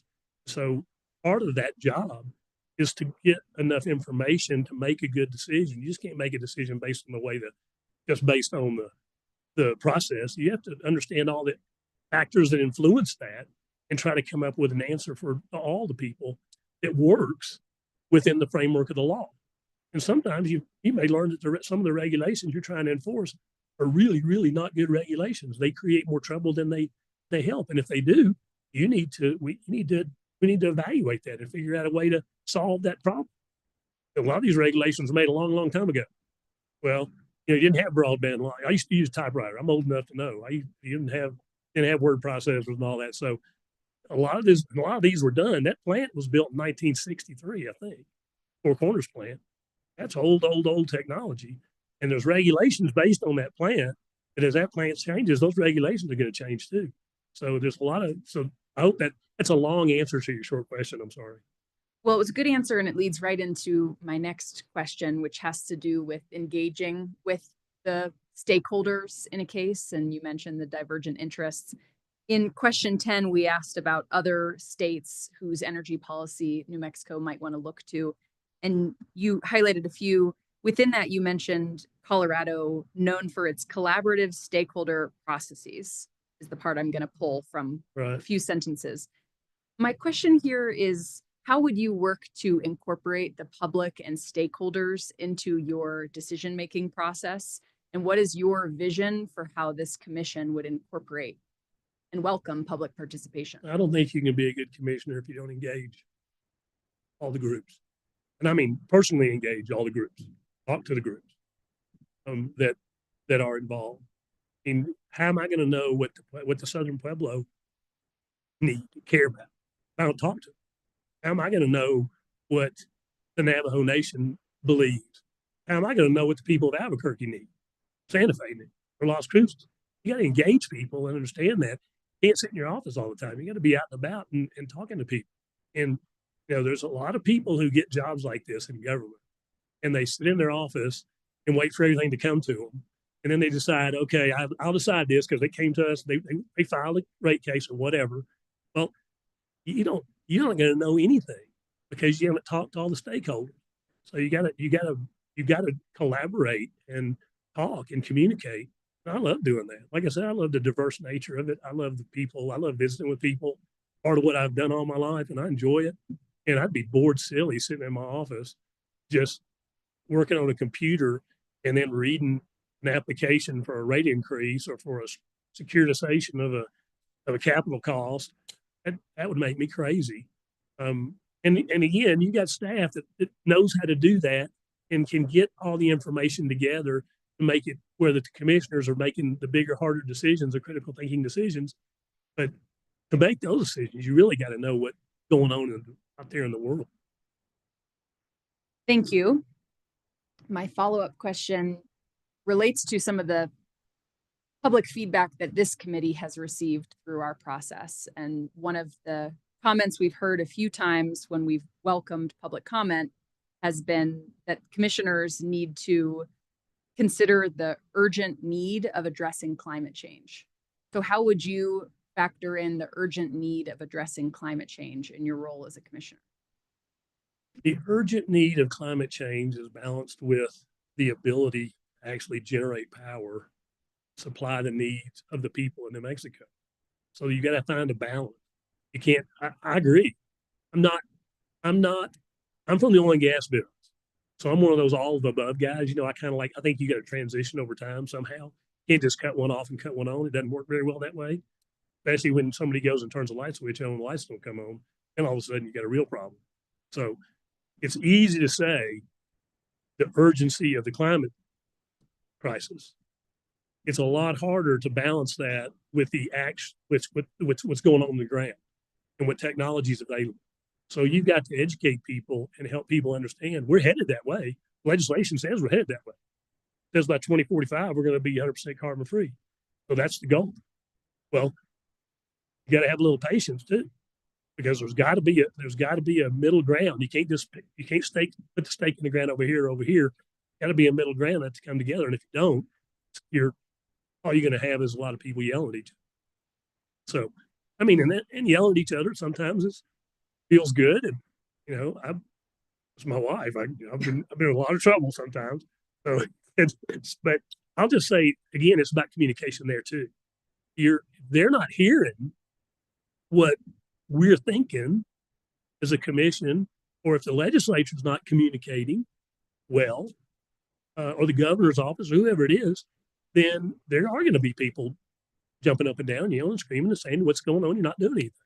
So you got to really communicate that on an ongoing basis. Donald Trump said it. I don't always quote Donald Trump, but you got to tell people 3 times in a row what you're trying to tell them before they really understand what you're trying to tell them a lot of time. So you got to communicate and over communicate so that people understand where you're headed and what you're trying to accomplish. Thank you. Committee, we have about 15 minutes left. So I don't know if anyone who hasn't asked yet has any questions they want to ask Secretary Baldonado. Thank you, Madam Chair. Thank you, Mr. Smith. There are a lot of emerging Vanderbilt fans in New Mexico right now because of that quarterback. I'm talking about. You mentioned the legislature and the governor's office a minute ago. What's your experience in your past dealing with those entities, and how do you see its importance and how it affects the PRC commissioner? Been involved on the other side of the legislative side on lobbying some, because in the oil business I was involved in with energy industry groups that would go see people in Washington or people in the State House and tell them what our concerns were and what we needed. So I've been on that. So I've talked to governors and I've talked to different people. You know, I did the FERC trust testimony, so kind of dealt with a lot of different people over my career. And I'd say that it's really about honest communication with people and confronting people and being able to tell them, you know, what your position is and why you're there and all that. I've been, like I said, I've done a lot of that communication on the advocacy side primarily. But I get it. I mean, I understand how it works. And I think there needs to be, I think that, like I said before, I think that in this role, the PRC, and I think it needs to communicate well with the legislature. It needs to communicate well with the governor's office, make sure we're aligned. I mean, the law is the law, but you know, the ETA is the law and it says what we need to be doing, but it also is, you know, like I said, it's aspirational at some points. And sometimes you have to go back and say, okay, what did you mean by this? And how did you get there? And what were you thinking when you did this so that we know what to do as we regulate and as we move forward? Because the intent of what they meant to do sometimes gets lost in the implementation of what they wanted to do. Because we're, as a PRC, we're having to interpret some of that and create rules and regs to implement that. And so sometimes you got to be really communicative to the governor's office, to the legislature, and go, hey, explain this to me a little bit better because I don't understand exactly where we're headed or what you meant. And so I think that's important. I hope that answers your question. Thank you for that answer. Mr. Brankard? Thank you. Great thing about going last is most of my questions have been asked already. So I just have one little thing, just looking at your resume, you know, we have to make sure we line everybody up with the statutory requirements here. You didn't list any dates for when you got your degrees. Oh, I got my law degree and I went to Vanderbilt from 76 to 81. And I got my BS and my MS both in 1981 because I played football there. And so I was a redshirt, so I had an extra year free. So I decided to get my master's. And then I left straight from there to OCU, Oklahoma City University Law School, and got my law degree from 81 to 84. Loved OCU because they had a night program that was the same as their day program. So after my first son was born, the day before my first test of my first semester, I started needing to have a job too. So I started working at an oil and gas company as a landman and took night classes when they let me take some day classes and then let me take night classes. So I still graduated in 3 years like I was supposed to, but it was a hectic time. And you didn't list early parts of your career, but I got a sense that with your law degree, you mostly use that as a landman. Yeah, I was a law. I didn't even take the bar because the day I graduated, can I tell you a little anecdote? This is okay. So played at Vanderbilt, graduated, I signed with the Denver Broncos, $45,000 a year, and a $5,000 signing bonus. In 1981 was a tub load of money. So I called my wife on the phone after I got off and said, "Sweetheart, we're rich." And then I got accepted to law school between rookie camp and fall camp. And I decided to go to law school instead of go back to the Broncos because that's the future. I mean, I had a son, you know, I mean, I was going to have a son in the family. So I go to law school. The day I graduate law school, the president of the oil company comes to my office and says, "Have you ever been to Denver?" And I said, "Once." And he said, "Well, you're going back to open up a new office for us, oil and gas office, Southwestern Energy in Denver. And we're going to pay you $45,000 a year." And I called my wife and said, "We're rich again."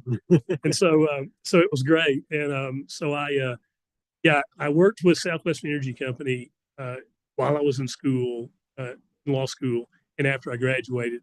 And then since that time, I've worked through just, if you've been in the oil business as long as I have, you've worked for myriad companies because, you know, the companies go in business, go out of business, you have slumps, you have all that. Fortunately, I made it through, but I really gave you the last 15 years, 20 years of my career, but I could give you a really, really long history with a lot of different names because I've worked for a lot of companies. But I felt like that gave you enough information about my background to know.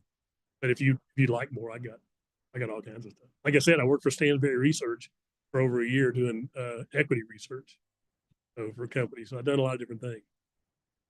Great, that's it.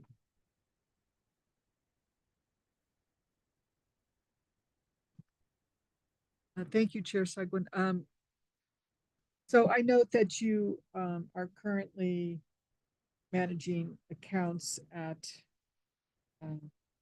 Director Specialty Asset Management. That's kind of according to your that's kind of the part of what I do. Mostly I manage a group of, like I said, about 15 to 20 people. And I'm more of a senior leader at management of the group. That's what I do mostly. So are you prepared to leave that and commit to treating this position as a full-time job if offered?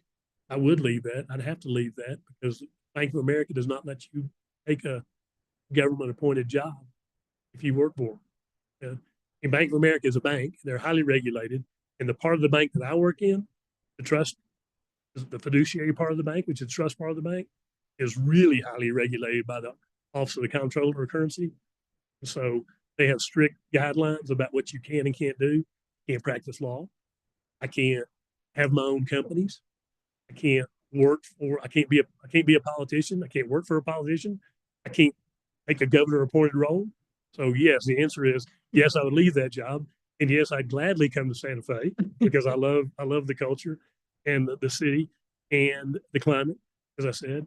And I'm at the point in my career, my wife's at the point in her career where it's a great transition time to do something like that.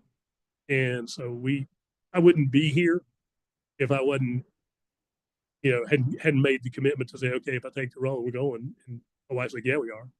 And so it's kind of a no-brainer for both of us. And now I'm going to switch to a completely different That's topic. okay. I'm good at it. I'm kind of ADD, so I like to switch around. Good. So have you had an opportunity to familiarize yourself at all with the Community Solar Act in New Mexico?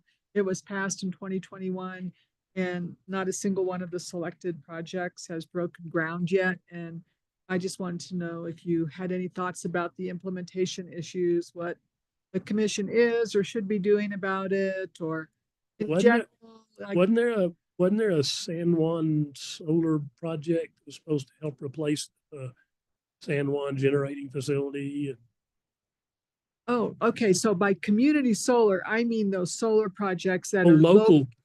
Yes, local yes. solar. But you're absolutely right. There was a project that was is going to be built up in the community where the coal plant shut down, and some of them have completed, and there may be like one more coming in the pipeline. But setting that aside, Okay. Coal plant replacement resources, I'm just asking about the community located solar projects that customers can subscribe to and get a retail credit on their bills. And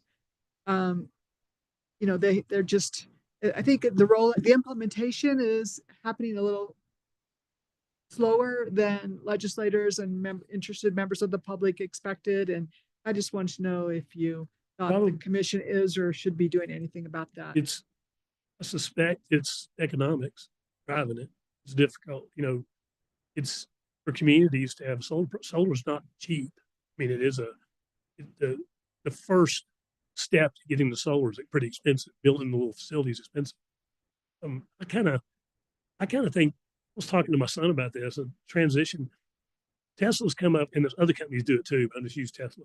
Tesla's come up with a battery that you put on your house, and it charges at night. It charges in the low peak hours to charge the battery at low peak, like at night. And then in the day, it switches on and helps run your appliances in your house based on peak demand, but it's lower in your demand because you're using the battery to help run your appliances. So it's a keen idea. And some of those are even using solar panels to charge the battery in their house. So sometimes I think we think too big, too fast. Like you have rural communities that and poor communities that don't have the resources to build these facilities. These facilities just power a small village because they can't afford it. You just can't afford it. Well, unless the state or the federal government is going to help fund that, private companies are going to find that really hard to come in and recover that through rates that are reasonable at all. I mean, the rates to recover that, it's going to be a really, really long time it's going to be difficult. The economics is probably I'm just guessing, okay? I haven't researched it, but I'm guessing that the economics is driving the reason that these aren't being built.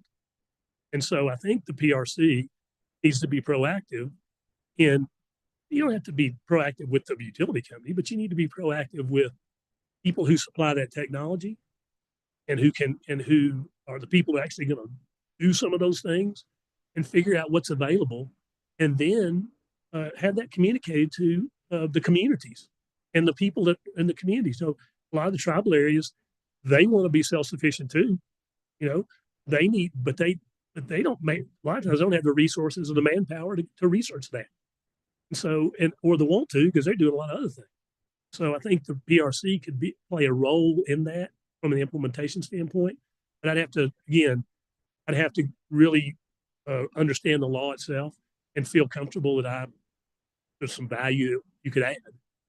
Yeah, I did mean to throw that question at you, but the Community Solar Act does provide an opportunity for third-party developers to find the financing and build the projects, and look, and utility customers can subscribe. And I think there's some litigation over, maybe some wrangling over what the retail credit on those utility customers should be. So yes, as you're saying, there's economics and well, I have a phone number. And also there's a question as to the adequacy of the interconnection capacity at certain junctures in the utility system. And I was just, I mean, I'm sure that sounds interesting enough to you to want to dive in. And but I have a number of a young man who's related to me who that's what he's doing.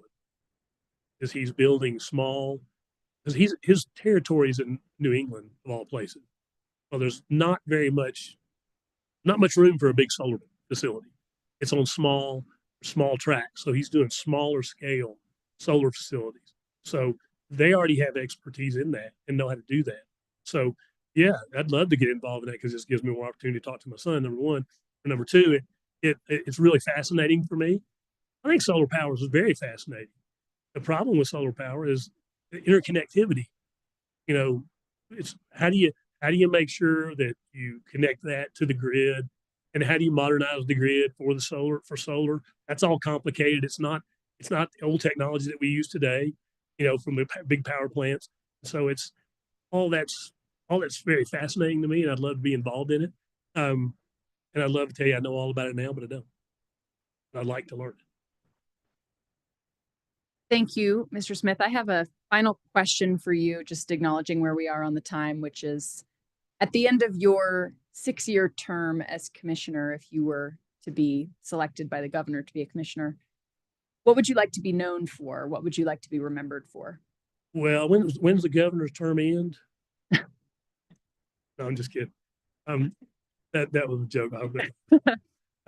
No, what I'd like to be known as being a part of a really innovative PRC, make sure the regulations are up to date and are forward looking to new technologies, new opportunities. You know,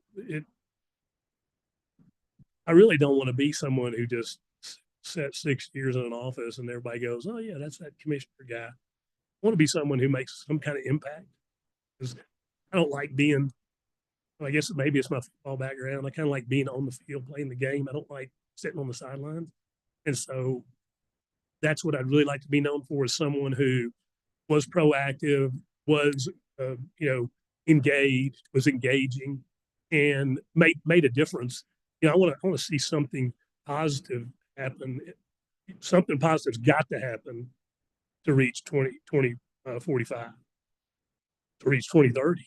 You know, there's a lot of things that have to happen, and you can't sit on the sidelines. So I hope that people will remember my 6 years as a transformative time, and it's different than what they may or may not have seen in the past.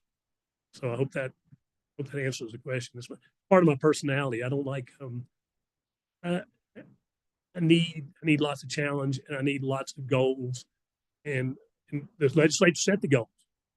Pretty policy's been set. Everybody knows what the policy is. Now it's how do you get there?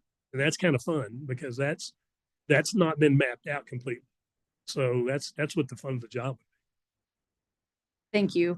Thanks, Mr. Smith, for spending your time with us today, but also I apologize for not saying this at the start. Thank you for so thoughtfully answering the questionnaire and submitting your materials to all of us. We know that this takes a lot of time and you got to put yourself out there in a very public way. And so we appreciate. No, I'm all right. I'm all right with being out there in a public way. I've been in front of a lot. I played football in front of 100,000 people. So I was the guy who had to make the catch or whatever, you know. So I'm pretty comfortable in front of groups and all that. Well, we appreciate it. I will leave you with the final word if you have any closing thoughts you want to leave with the committee. You know, you asked the question, am I ready to move up here and I'm ready to be, you know, change basically my situation. And that's why I'm here. This, like I said, I bookmarked the job, researched the job, and the more I got into it, the more I thought, man, this is pretty interesting. And they got more interesting and more interesting and more interesting. And then when I started learning about the power plant issue, the Four Corners plant, and some of the other issues, I went, wow, this is going to be a really fun ride, and a bumpy ride, but a fun ride. So, so I'm really interested in it. I like it. I think my skill sets fit it. I think my personality fits it, and my experience fit it, my education, all of it. So it just really intrigued me, and that's why I'm here. Thank you. Right. Thanks for being with us today. Thank you. And we will move then to our next action item on the agenda. Thanks, Mr. Smith. You're welcome to stick around or not, but we've got it. This whole thing is interesting, right? Well, the next item is what's really everybody is hanging around for, which is discussion of next steps.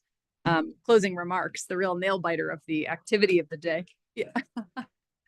So my closing remarks today are just thanking everybody for the time. I know it's a long day, really to the staff, also for you for dedicating all of your time for these couple of days to be here with us, getting all the AV set up, getting the room, dealing with all that. Thank you for doing it. Our next steps are we have a meeting tomorrow. Our meeting tomorrow will kick off at 9 a.m. again in the same room. So this is where we'll be. And then following that, our final meeting is scheduled for November 7th, also here at the Capitol, I believe. Yes, I'm seeing head nods. And that is the day that we will convene to select final candidates to submit to the governor's office for consideration. That is it. Are there any other next steps that staff has? No. Okay. We have public comment left on our agenda. So do we have anyone in the room who would like to provide public comment? No? Seeing none? We do have people in the room today, so people online know that there are at least a few people in the room. How about online? Did anyone sign up to provide comment? Madam Chair, we have one person online. One person, okay. Let's hear from that individual, please. Hi, good afternoon. Can you all hear me? We sure can. Please state your name for the record and please begin. Thank you. Good afternoon, Chair Seguin and members of the PRC Nominating Committee. My name is Justin Garut, and I'm the Climate and Energy Advocate for Conservation Voters, New Mexico. First of all, thank you so much for hosting a transparent and inclusive nominating process for our next PRC Commissioner. After reviewing the applications and questionnaire responses from all 7 candidates being interviewed, 2 candidates rose to the top because of their professional and lived experience, as well as the positive impact that they could have on PRC decisions for the next 6 years. Today, we ask that you include Stephen Meyer and Colin Walkovic, pending an interview, in the pool of applicants to be considered for nomination by Governor Michelle Lujan Grisham. As we heard in this morning's interview and in the submitted materials, Stephen Meyer lives in Taos County and is part of the Association of Energy Engineers with recent and current experience in energy efficiency. Stephen understands the importance of focusing on equity during the current energy transition, especially through economic justice and environmental sustainability. Additionally, Stephen emphasizes the importance of taking the entire life cycles of our energy sources into consideration, along with how they could impact the environment and nearby communities. Stephen also clearly articulates the critical link between climate change and public health, displaying a thoughtful understanding of how PRC decisions impact the health of our communities. Lastly, Stephen also supports regulating broadband to ensure that our communities across New Mexico have equitable access to reliable internet services, regardless of where they live in the state. Based on submitted written materials, Colin Walkovic is one of the most experienced candidates in the entire pool.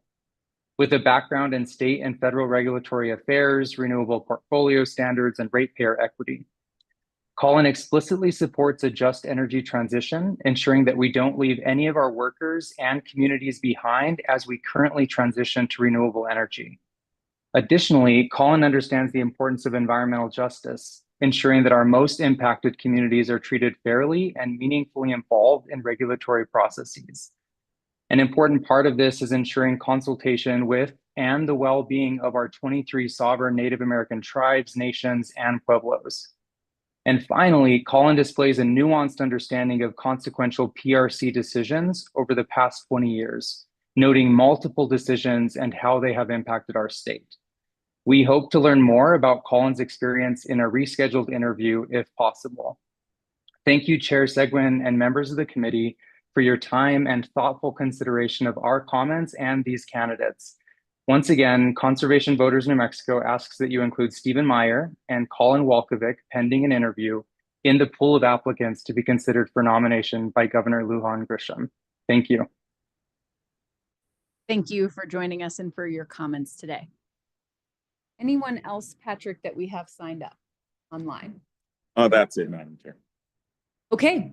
Well, we remind everyone that we welcome your comment in this process. Tomorrow on the agenda, presently it's scheduled for just after our lunch break. So public comment will be at 1 o'clock tomorrow. And then should we need more than an hour, which is what we have dedicated for public comment, we can allow for additional public comment at 3 p.m. But that is as needed. Our preference is that you show up for the 1 p.m. public comment, which is the primary designated hour period of public comment on the agenda tomorrow. With that, I would ask Miss Ramones to lead us out before we adjourn. Tradition is a great thing. All right, so since we've had so much rain this last week, and in Santa Fe we had some extraordinary double rainbows, the story is this. The question is this: where do bad rainbows go?